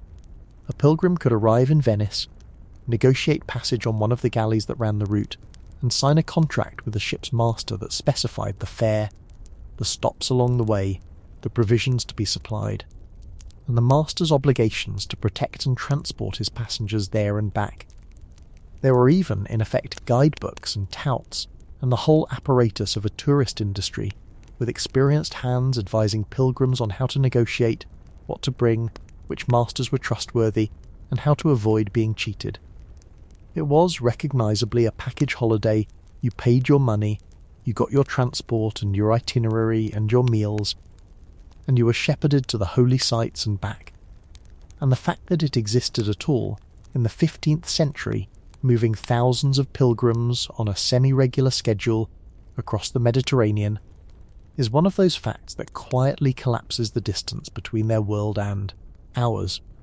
But a package tour, then as now, was only as good as the operator, and the pilgrim accounts are full of the same complaints that fill the review sites today. The ship was overcrowded beyond what was promised, the food was worse and scarcer than agreed, the master cut corners and broke his contract, the stops were rushed or skipped. The whole thing cost more, and delivered less than the pilgrim had been led to expect. The medieval pilgrim wrote about his tour operator with exactly the aggrieved specificity of a modern traveller filing a complaint, cataloguing the broken promises and the daily indignities, and these accounts are precious precisely because they're so human and so recognisable. The gap between the trip that was sold and the trip that was delivered turns out to be one of the great constants of human experience. Some masters were honest and some were rogues, some voyages went smoothly and some were catastrophes, and the pilgrim boarding at Venice was, like the tourist booking online today, largely gambling on which kind he'd drawn. And then, layered on top of the weather and the misery and the dubious operators, there was the sea's other great danger, the human one. Pirates. The medieval seas, especially the Mediterranean, but the northern waters too, were thick with piracy, and the traveller by sea faced the genuine prospect of being taken by pirates, robbed of everything, and, worse than robbery, captured and sold into slavery or held for ransom. The Mediterranean in particular was a zone of endemic raiding and slave-taking, where Christian and Muslim corsairs preyed on shipping and coastlines alike, and to be taken at sea could mean years of captivity, a ransom that might beggar your family, or a life ending in slavery in a distant land. This was not a remote risk, but a live and constant one, factored into the calculations of every sea voyage, and the ships that carried pilgrims and merchants often sailed armed and in company precisely because of it, the convoy at sea serving the same protective function as the convoy on the road. The sea gave you weather that could drown you, and men who could enslave you, and offered no more mercy in the one than in the other. So why, in the name of every drowned sailor, did anyone go by sea at all? Because it worked, and nothing else did as well. For all its terrors, the sea was faster and vastly cheaper for moving bulk goods than any overland route. A ship could carry in one hull what would need a whole train of pack horses and carts struggling through the mud for weeks, and it could carry it further and faster, and at a fraction of the cost. The great trading wealth of medieval Europe, the Venetian and Genoese fortunes, the Hanseatic League of the North, the wool and wine and spice trades that made cities rich, moved by sea because there was simply no other way to move that much value that far, and the pilgrim bound for the Holy Land had no realistic alternative to the ship, because you cannot walk to Jerusalem across the Mediterranean. The sea was terrifying, and the sea was miserable, and the sea was the only way, and so people gritted their teeth, made their confession, vowed their vows to St. Nicholas and the Virgin, boarded the floating coffin, and trusted themselves to the wind and the wood and the mercy of God, because the prize on the far shore, profit, or paradise, or simply home, was worth the crossing. And there's something in that I find genuinely moving, under the horror. To board a medieval ship was to accept, more completely than almost any other act of medieval life, that you were no longer in control of your own fate, that you had placed yourself in a small wooden vessel on an enormous indifferent ocean, and could now do nothing but endure whatever came, praying and vomiting and waiting for land. The medieval traveller by sea surrendered himself utterly, and the piety of sailors, their shrines and their saints and their vows and their deep fatalism grew directly out of that surrender, out of the daily lived experience of being completely at the mercy of something vast and uncaring. They knew, in a way with our engines and our forecasts and our rescue services have largely forgotten, exactly how small a human being is against the sea, and they went anyway, pale, frightened, seasick and faithful, because the world on the other side of the water was worth it. That took a kind of courage we don't often credit them with, the quiet courage of ordinary people boarding a ship they knew might kill them, and doing it anyway. Chapter 8. Pilgrimage. Medieval package holidays with extra guilt. We keep bumping into pilgrims. They've been walking through nearly every chapter of tonight's journey, clutching their staffs, drowning in fords, packed into the pilgrim galleys at Venice, gathering in common rooms to swap news of the road. And it's time we gave them the chapter they deserve, because pilgrimage was the single greatest engine of medieval travel, the reason ordinary people who would otherwise never have left their villages set out across whole countries and even continents.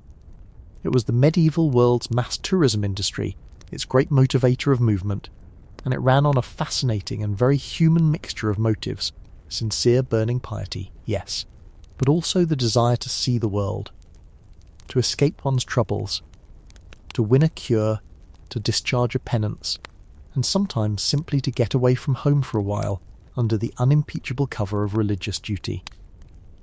Pilgrimage was a holiday you couldn't be criticised for taking, and the medieval world took it in enormous numbers. Let's start with the destinations, because pilgrimage had its hierarchy of shrines exactly as tourism has its hierarchy of must-see sites, and the three greatest were understood by everyone to sit at the very top. Jerusalem was the ultimate goal, the holiest place on earth, the site of Christ's death and resurrection, and a pilgrimage there was the pinnacle of the pilgrim's ambition. The longest, most dangerous, most expensive, and most prestigious journey a Christian could undertake, so difficult and so perilous that reaching it and returning marked a person for life. Rome came second, the city of the apostles Peter and Paul, of the popes, of countless martyrs and relics and churches, drawing pilgrims from across Christendom, especially in the Jubilee years, when special indulgences were on offer and the roads to Rome filled with crowds. And third, rivaling both in the sheer volume of pilgrims it drew, was Santiago de Compostela in the far northwest of Spain, where the body of the apostle St. James was believed to lie, the destination of the great pilgrimage roads that ran across France and over the Pyrenees and along the top of Spain, walked by hundreds of thousands over the centuries. Below these three great destinations lay a whole dense network of lesser shrines: Canterbury with its murdered St. Thomas, Cologne with its three kings, Walsingham, Rocamadour, and 1,000 local holy places, each with its saint and its relic and its promised benefits. And here we come to one of the genuinely remarkable artifacts of the whole medieval world, because the road to Santiago produced something that stops modern travellers in their tracks when they first hear of it. A written guidebook, the Codex Calixtinus, compiled in the 12th century, contains what is essentially a pilgrim's guide to the road to Compostela, and it does exactly what a guidebook does. It describes the route stage by stage, tells the pilgrim what to expect, warns of dangers and reviews, with real editorial opinion, the places and peoples along the way. It rates the rivers, telling the pilgrim which are safe to drink from and which will kill him or his horse, naming specific waters as poisonous and warning against them in terms a modern guidebook would recognise. It describes the different regions and their inhabitants with frank and frequently unflattering judgments, praising some peoples for their hospitality and roundly insulting others as treacherous, greedy or barbarous, in exactly the tone of a traveller who has been overcharged one too many times and is now warning everyone else. It is, in short, a 12th century TripAdvisor, complete with star rating energy and score settling reviews, and the fact that it exists at all tells us that medieval pilgrimage was organised, commercialised, and well travelled enough to support a whole apparatus of travel advice. The pilgrim himself was a recognisable figure, marked out by a kind of uniform that everyone could read at a glance, and the symbolism of it is lovely. The classic pilgrim carried a staff and a scrip, wore a broad-brimmed hat often turned up at the front, and, crucially, displayed the badge of the shrine he was travelling to or returning from. A small cheap emblem in lead or pewter that served as proof of his journey and a souvenir of it. The greatest of these badges was the scallop shell of Santiago, so completely identified with the Compostela pilgrimage that the shell became the universal symbol of pilgrimage itself, sewn onto the pilgrim's hat and cloak, and you can still see it today marking the routes across Europe. These badges were mass-produced and sold in enormous quantities at the shrines, the medieval souvenir industry, churning out cheap religious mementos for the tourist trade, and pilgrims collected them, wore them proudly, and were sometimes buried with them, the physical proof of the journeys that had defined their lives. The badge was part relic, part proof of purchase, part holiday sticker on the luggage, and the trade in them was brisk and profitable, one of the many ways a great shrine turned devotion into revenue. Which brings us to the money, because pilgrimage was, alongside everything else it was, an enormous business, and the great shrines grew rich on it. A major shrine drew pilgrims in their thousands, and those pilgrims needed feeding, lodging, guiding, and equipping, and they came bearing offerings for the saint and money to spend along the way, so that an entire economy grew up around every important pilgrimage destination, the innkeepers and hospice keepers, the sellers of badges and candles and food, the guides and the money changers, the whole apparatus of a tourist town. Canterbury, after the murder of Thomas Becket, became fabulously wealthy on the flood of pilgrims to his shrine. The cathedral's offerings poured in, and the town around it prospered on the trade. Shrines competed for pilgrims, promoted their relics and their miracles, and were not above a degree of showmanship in displaying their treasures to best advantage, and encouraging the generous offerings that kept the whole enterprise afloat. The relationship between sincere devotion and hard commerce was intimate and untroubled. Nobody saw a contradiction in a holy shrine that was also a thriving business, because the offerings honoured the saint, and the saint in return dispensed the miracles and the indulgences that the pilgrims had come for. And the indulgences are central, because they were for many pilgrims the entire point, and understanding them unlocks a huge part of why people undertook these journeys. The medieval church taught that sin, even once forgiven, left a debt of temporal punishment to be worked off, whether in this life or in the fires of purgatory after death, and an indulgence was a remission of that punishment, a reduction of the time a soul would spend in purgatory, granted by the church for certain pious acts, and pilgrimage to certain shrines, especially in special holy years, earned substantial indulgences. This transformed pilgrimage into something with a concrete, quantifiable spiritual payoff. You made the journey, you performed the devotions, and you came away with a measurable reduction in your future suffering. A kind of spiritual insurance purchased with the currency of effort and hardship. The great Jubilee indulgences at Rome drew vast crowds precisely because the spiritual rewards on offer were so generous, and pilgrims calculated these benefits with real seriousness, choosing destinations and timing their journeys to maximize the indulgences they could earn. It was salvation with a loyalty scheme, and the medieval traveller pursued it with the focus of a person who genuinely believed the stakes were eternal, because he did. But we should be honest about the mixed motives, because the medieval sources themselves are, and this is where the extra guilt of my chapter title turns into something more interesting and more human. Not everyone went on pilgrimage in a state of pure devotion. Plenty went for the adventure, for the chance to see famous cities and distant lands, for the sheer novelty of travel, in a world where most people never went anywhere, and the pilgrimage provided a socially unimpeachable reason to indulge that curiosity. Some went to escape, a bad marriage, a legal problem, debts, a scandal, the sheer tedium of village life, under the perfect cover of religious duty, and the moralists complained about exactly this, grumbling that pilgrimage had become an excuse for people, and especially for women, to gad about, to escape supervision, to mix freely with strangers and enjoy a freedom the settled life denied them. Chaucer's wife of Bath, who has been on pilgrimage to Jerusalem 3 times, to Rome, to Compostela, to Cologne, is a comic portrait of exactly this figure, the seasoned pilgrim for whom the journeys are as much about the experience, the company, and the freedom as about the shrines, and the joke landed because everyone recognised the type. Pilgrimage could be, and often was, a genuine religious act and a holiday and an escape all at once, and the medieval world understood this perfectly well, and was of 2 minds about it, celebrating the piety while side-eyeing the tourism.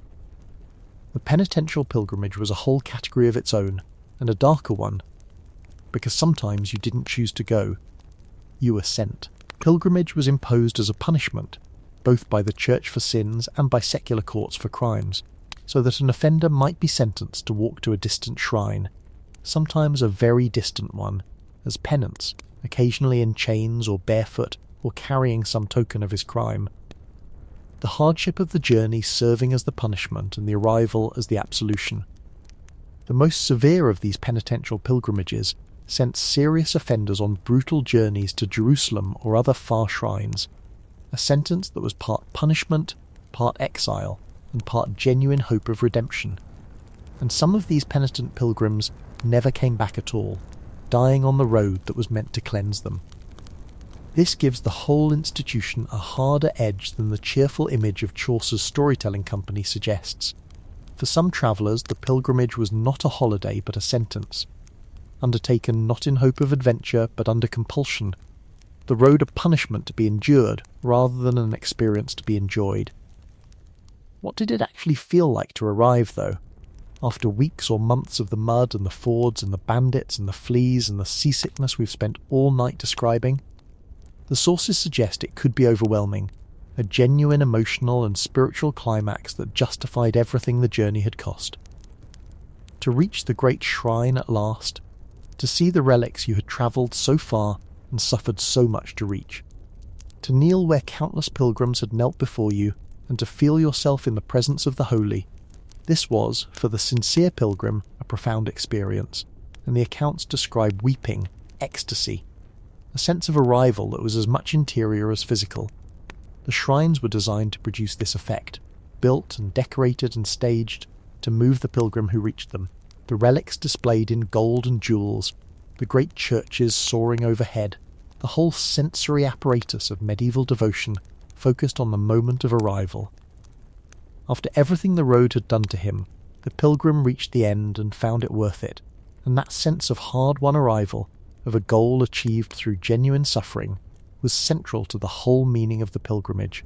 The difficulty was not incidental to the experience, but essential to it, the hardship of the road part of what made the arrival holy. And that, in the end, is the thing that makes medieval pilgrimage so much richer than either the pious image or the cynical one alone. It was genuinely religious and genuinely touristic, a sincere reaching for the sacred, and a very human excuse for adventure. A source of profound spiritual experience and a thriving commercial industry.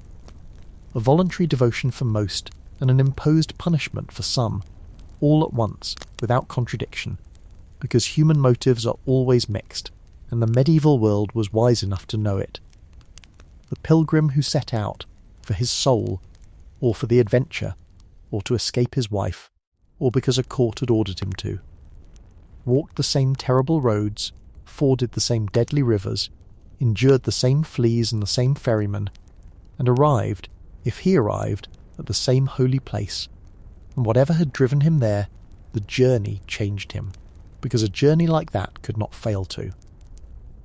Pilgrimage was how the medieval world moved, and how it understood movement itself as a thing with meaning, a hardship that purified, a road that led, through genuine danger and real suffering, towards something worth reaching. They walked toward the sacred through a world trying to kill them, and they counted the danger as part of the prayer. Chapter 9. Getting there officially. Passports, tolls, and paperwork. So far we've faced the road as a physical thing, the mud, the water, the men with clubs, the fleas in the bed. Tonight we face a different kind of obstacle, one that will feel bleakly, hilariously familiar to anyone who has ever stood in a queue at a border or opened an unexpected bill, because layered on top of every natural danger of medieval travel was a thick and growing crust of human bureaucracy. The permissions you needed, the papers you carried, the tolls you paid, and the officials who stood between you and the simple act of going where you wanted to go. The medieval world, it turns out, discovered very early that a traveller is a wonderful thing to tax and a suspicious thing to control, and it built up, piece by piece, an entire apparatus for doing both. Tonight, the enemy is paperwork, and it may be the most enduring enemy of all. Let's start with the tolls, because they were everywhere, and their sheer density is one of those facts that genuinely reorganises how you picture a medieval journey. We tend to imagine the open road as free, you set out, you walk, you arrive, but the reality was that the medieval traveller, and especially the medieval merchant, ran a gauntlet of charges. A toll here for crossing a bridge, a toll there for passing through a town, a toll for using a road, a toll for entering a market, a toll for the privilege of the very river you are floating your goods down. The Rhine is the notorious example, the river so studded with toll stations, castles perched at intervals along its banks, each one demanding payment from every ship that passed. That trade groaned under the weight of them, and the Rawbritter, the robber knights we met a few chapters back, often dressed their extortion in exactly this language, planting a castle by the water and calling the resulting shakedown a toll. A merchant moving goods any real distance across medieval Europe might pay dozens of separate charges along the way, each levied by a different lord or town or authority, each taking its slice, so that the cost of the tolls could rival or exceed the cost of the transport itself. The vocabulary of these charges is wonderfully specific, and it tells you how finely the medieval authorities had learned to slice the act of travel into taxable pieces. There was pontage, the toll for crossing a bridge, which we met at the river. There was murage, a toll levied specifically to pay for building and maintaining a town's walls, the traveller entering the town helping to fund the very fortifications he was passing through. There was pavage, the charge for the upkeep of the paved streets, the medieval road toll we met in the very first chapter. There was pannage and lastage and stallage for setting up a stall at market, and a whole dictionary of age words, each naming a different specific thing you could be charged for, each granted by charter to some lord or town who had petitioned for the right to collect it. Every one of these was, in principle, tied to a service or a piece of infrastructure: the bridge, the wall, the road, the market. And in practice the connection between the charge collected and the service provided was often theoretical at best, the money vanishing into the collector's coffers while the bridge stayed broken and the road stayed founderous. The medieval state had discovered the toll booth, and having discovered it, could not stop building them. Then there was the deeper question of permission, of whether you were allowed to travel at all, because the medieval world did not take freedom of movement for granted the way we're tempted to assume. For much of the population, and especially for the unfree, movement was legally constrained. A serf was bound to his lord's land and could not simply up and leave. And to travel any distance he needed leave permission, a recognition that he was where he was meant to be and not a runaway. After the Black Death threw the whole labour system into chaos and sent desperate workers roaming in search of better wages, the authorities responded with laws designed specifically to keep people in place.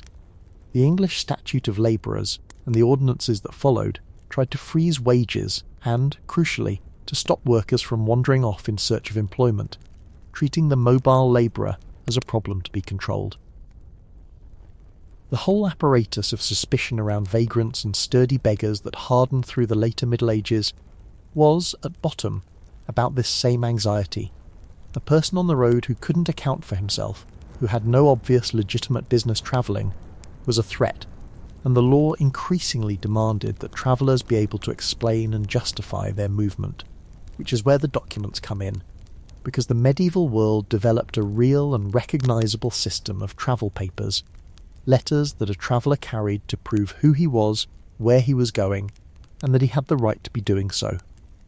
The safe conduct was the great one, a document, issued by a king or a lord or a city, guaranteeing a named traveller safe passage through a territory, promising him protection and freedom from arrest and molestation while he passed. These were essential for anyone travelling through hostile or foreign territory, for merchants venturing into a rival's lands, for envoys and messengers, for anyone whose journey took them beyond the reach of their own protectors, and obtaining the right safe conducts before a journey was a serious part of the preparation.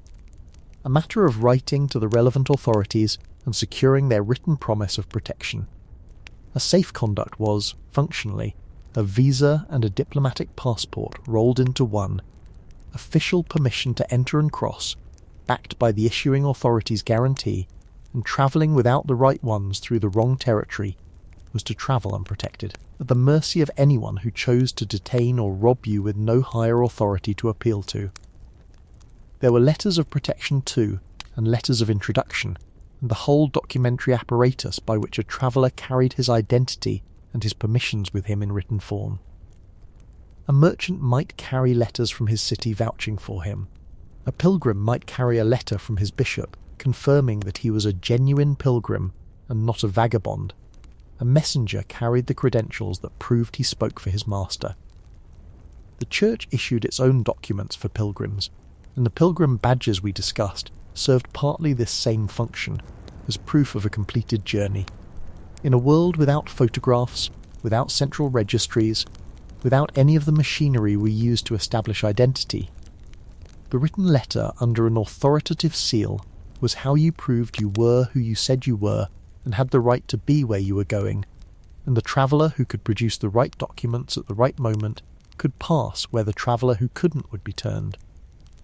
Back, detained or treated as a suspicious stranger, the seal was everything, the wax impression of an authority's signet that made a document official, and a traveller's papers were only as good as the seals that authenticated them. And then, layered on top of all of this in the later Middle Ages, came the grimmest bureaucracy of all, the one born directly of the great catastrophe of the age, quarantine.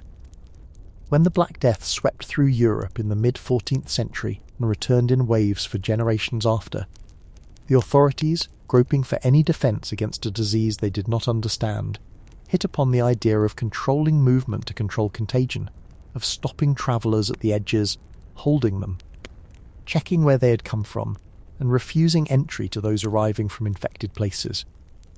The very word quarantine comes from this response, from the Italian quaranta, 40, the 40-day period, for which ships and travellers arriving at Venice and other ports were required to wait in isolation before being allowed to enter.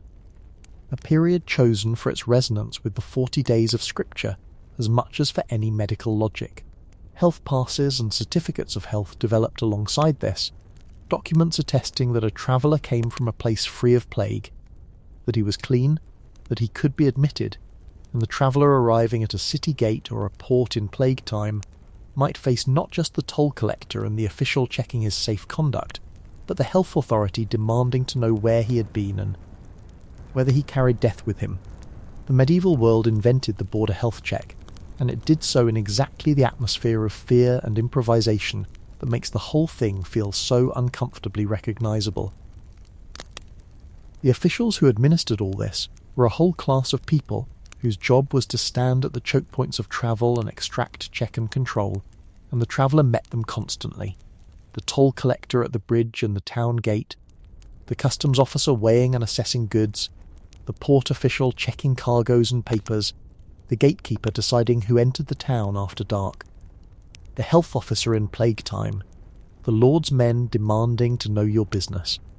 Each of these was a small delay, a small cost, a small opportunity for friction or extortion or simple officious obstruction, and the sum of them turned every significant journey into a series of negotiations with authority, a stop-and-start passage through checkpoint after checkpoint, each requiring the right payment or the right paper or the right explanation. The medieval traveller carried, along with his money and his food and his staff, a bundle of documents and a store of patience for dealing with officials, because he knew that between him and his destination stood not just the natural dangers of the road, but this human machinery of control, and that the machinery had to be satisfied, paid and placated at every turn. There's a real irony buried in all this, and it's worth drawing out, because the growth of this bureaucracy was in one sense a sign of progress. The tolls, the papers, the checkpoints, the health controls, all of them reflected authorities that were becoming more capable, more organised, more able to project their power along the roads and rivers and into the lives of travellers, and a world with safe conducts and customs posts and quarantine was in some ways a more governed, and therefore potentially a safer, world than one of pure lawless wilderness. The same royal authority that demanded your papers might also be the authority that cleared the brush from the roadsides and hunted the trail baston gangs and kept the king's peace. The two things grew together, the control and the protection, the tax and the security. The medieval traveller who resented the toll collector was resenting the visible face of a state that was, however clumsily and self-interestedly, learning to make the roads its business, and the paperwork that slowed him down was the flip side of the order that, on a good day, kept him alive. Bureaucracy and safety came into the world holding hands, and they have never let go of each other since. But let's not get too philosophical about it, because on the ground, in the moment, the medieval traveller experienced all of this exactly as we experience its descendants today, as a maddening accumulation of costs and delays and demands, a series of hands out and questions asked, and stamps required, standing between him and the simple act of getting where he was going. He paid the toll and grumbled. He produced his papers and waited. He explained his business to yet another official at yet another gate, and dug out yet another coin, and he did it over and over across the length of any real journey, and the sum of it all was a friction, a drag on movement, a constant reminder that in the medieval world, as in ours, you did not simply travel, you were permitted to travel, at a price subject to inspection. And the permission could always, at any checkpoint, be delayed or denied. The road tried to kill you with mud and water and robbers. The state, meanwhile, tried something subtler and more enduring. It tried to make you fill out the forms. And of the two, it's the state's approach that has proved, across the centuries, by far the harder to escape. Chapter 10. Maps, Directions, and the Fine Art of Being Utterly Lost. Here we are at the last stretch of our long night's journey, and there's a lovely appropriateness to ending on the question that underlies every single thing we've talked about. The question the medieval traveller had to answer before the mud or the fords or the bandits or the fleas even became relevant. Which way do I go? Because for all the dangers of the road, there was a more fundamental problem waiting at the very start of every journey into unfamiliar country, and it's one we have so completely solved that we can barely imagine living without the solution. The simple, enormous problem of not knowing where you were or which direction led to where you wanted to be. Tonight, in this final chapter, we get lost, deliberately and thoroughly, in the strange and wonderful world of medieval wayfinding, and then we'll find our way home together, and I'll let you sleep. Let's begin by dismantling the thing you're probably picturing, because the medieval traveller did not have a map in any sense you would recognise, and for the most part he did not want one, and would not have known what to do with it. The maps that survived from the Middle Ages, the great Mappe Mundi, the world maps, were not travel tools at all. They were something far stranger, and in their own way, far more interesting, and to understand them you have to set aside almost everything you assume a map is for. A map today answers the question, how do I get from here to there? And it does so by representing space accurately, to scale, with directions and distances you can trust. The medieval Mappe Mundi answered an entirely different question, something more like what is the shape and meaning of the created world, and it answered it not with geographical accuracy, but with theology, history, and legend all woven together into a single image of the cosmos. These were maps of meaning, not maps of the road, and using one to find your way would have been like using a stained glass window as a street plan. The most famous of them, the great Hereford Mappe Mundi made around the year 1300 and still surviving today, shows exactly what these maps were really doing, and it repays a close look. It places east at the top, not north, because east was the direction of paradise and of the rising sun and of Christ's return, and orienting the map that way, the very word orient comes from this, from turning toward the east, expressed a spiritual truth rather than a navigational convention. At the centre of the map sits Jerusalem, not because Jerusalem was geographically central, but because it was spiritually central, the heart of the Christian world, the place where salvation happened. The map is crowded with biblical scenes, with the Garden of Eden and the Tower of Babel and Noah's Ark, with historical events and classical legends all coexisting on the same surface, as though time itself were laid out geographically. And around the edges, at the margins of the known world, it places the monsters, the strange races and fabulous creatures that medieval geography believed inhabited the distant unknown, the people with faces in their chests and the dog-headed men, and all the wonders that were understood to lurk where the familiar world gave out. The Mappe Mundi was a portrait of the whole of creation in space and time and meaning, and it was magnificent, and it would not have helped you get to the next town in the slightest. So how did the medieval traveller actually find his way, given that the beautiful maps were useless for it? The answer is that he navigated the way people had navigated since long before maps existed, by a combination of methods that were practical, social, and startlingly effective. And the first and most important of these was the itinerary, not a map, but a list. An itinerary was a written or memorised sequence of places along a route, a list of the towns and stops and stages between where you were and where you were going, in order, sometimes with the distances or the days between them noted, and this, not any map, was the real navigational document of medieval travel. Think about it, and it makes perfect sense. You didn't need to see the shape of the country. You needed to know that from here you go to that town, and from that town to the next one, and from there to the one after. A chain of named places leading you step by step to your destination. Pilgrims followed itineraries to the great shrines. The Codex Calixtinus we met a couple of chapters ago is essentially an itinerary for the road to Compostela, a list of stages with commentary, and the traveller carried in his head or on a scrap of parchment this sequence of names that was functionally his route. But the itinerary only worked as far as your list of names reached, and beyond that, or when the list failed, the medieval traveller relied on the single most important navigational tool of the entire age, which was other people. You asked.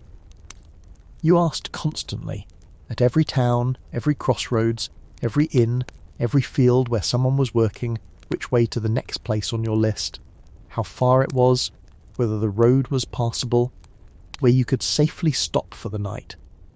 This is why we spent a whole chapter on the sociability of medieval travel, on the inn common rooms buzzing with news of the road, because that network of spoken information was not incidental to travel.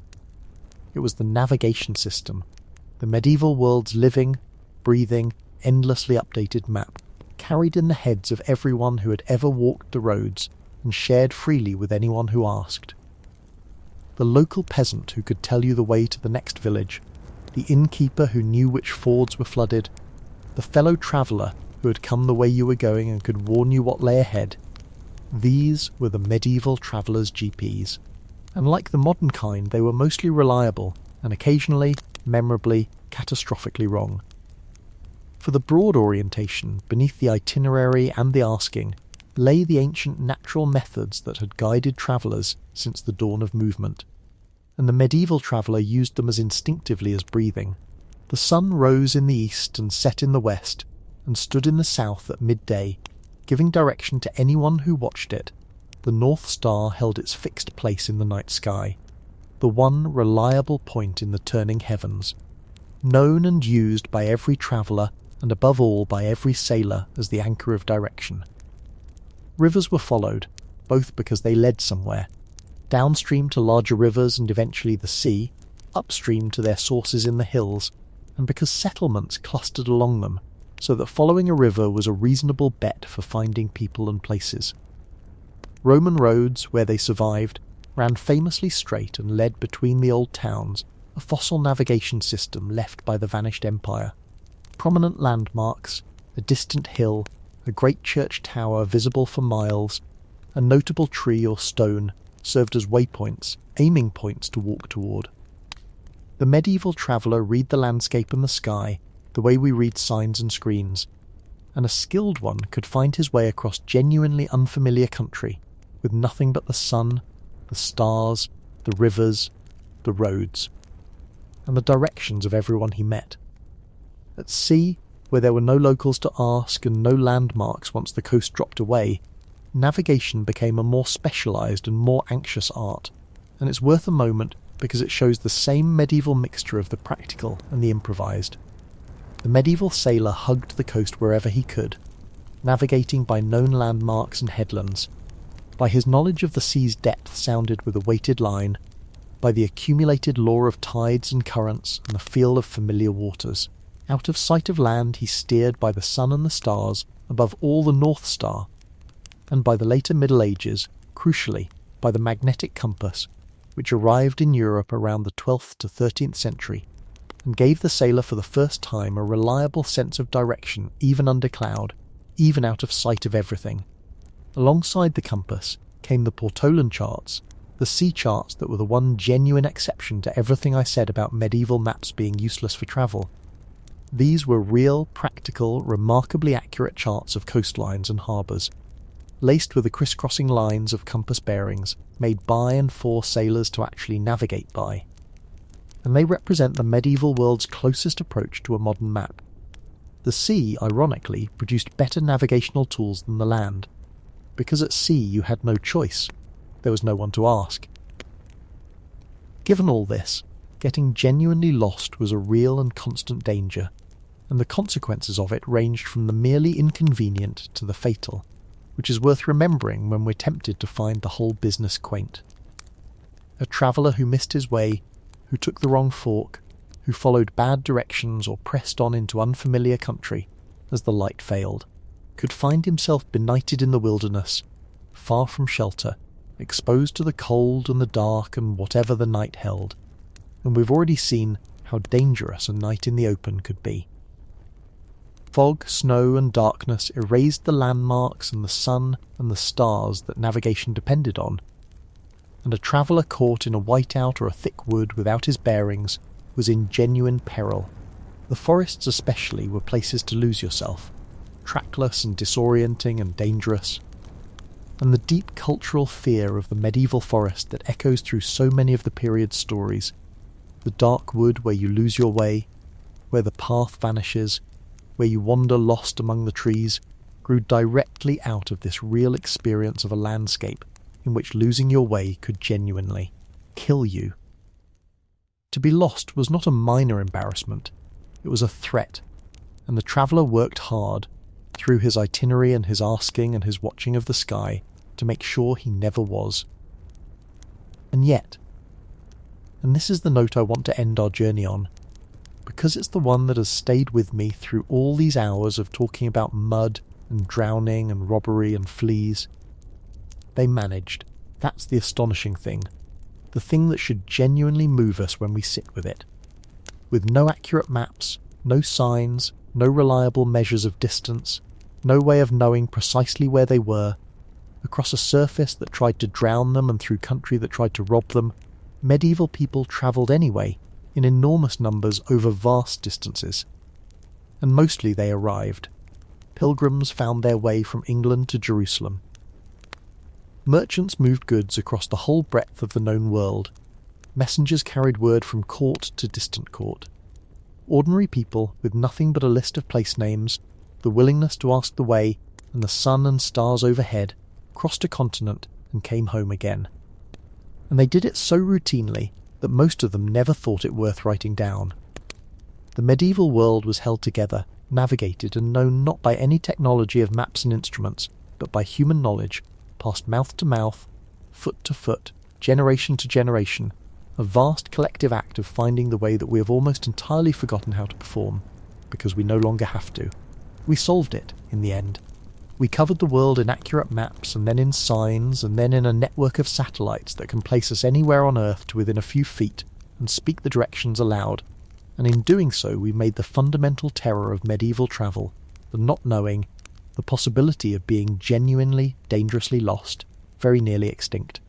So completely that a modern person can drive through unknown country in the dark with total confidence, following a calm voice to a door they have never seen. It's one of the quietest and most complete of all our victories over the old conditions of life, and it's worth pausing just occasionally to feel how strange and how recent it is.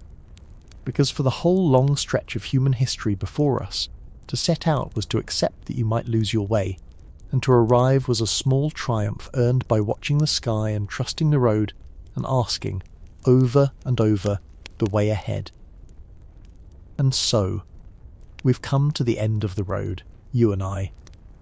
We've been through the mud that swallowed carts and the fords that drowned the unwary, past the robbers at the forest's edge and the ferryman with his hand out, into the flea-ridden inns and onto the pitching decks of the floating coffins, along the pilgrim roads and through the toll booths, and out into the trackless country under the stars.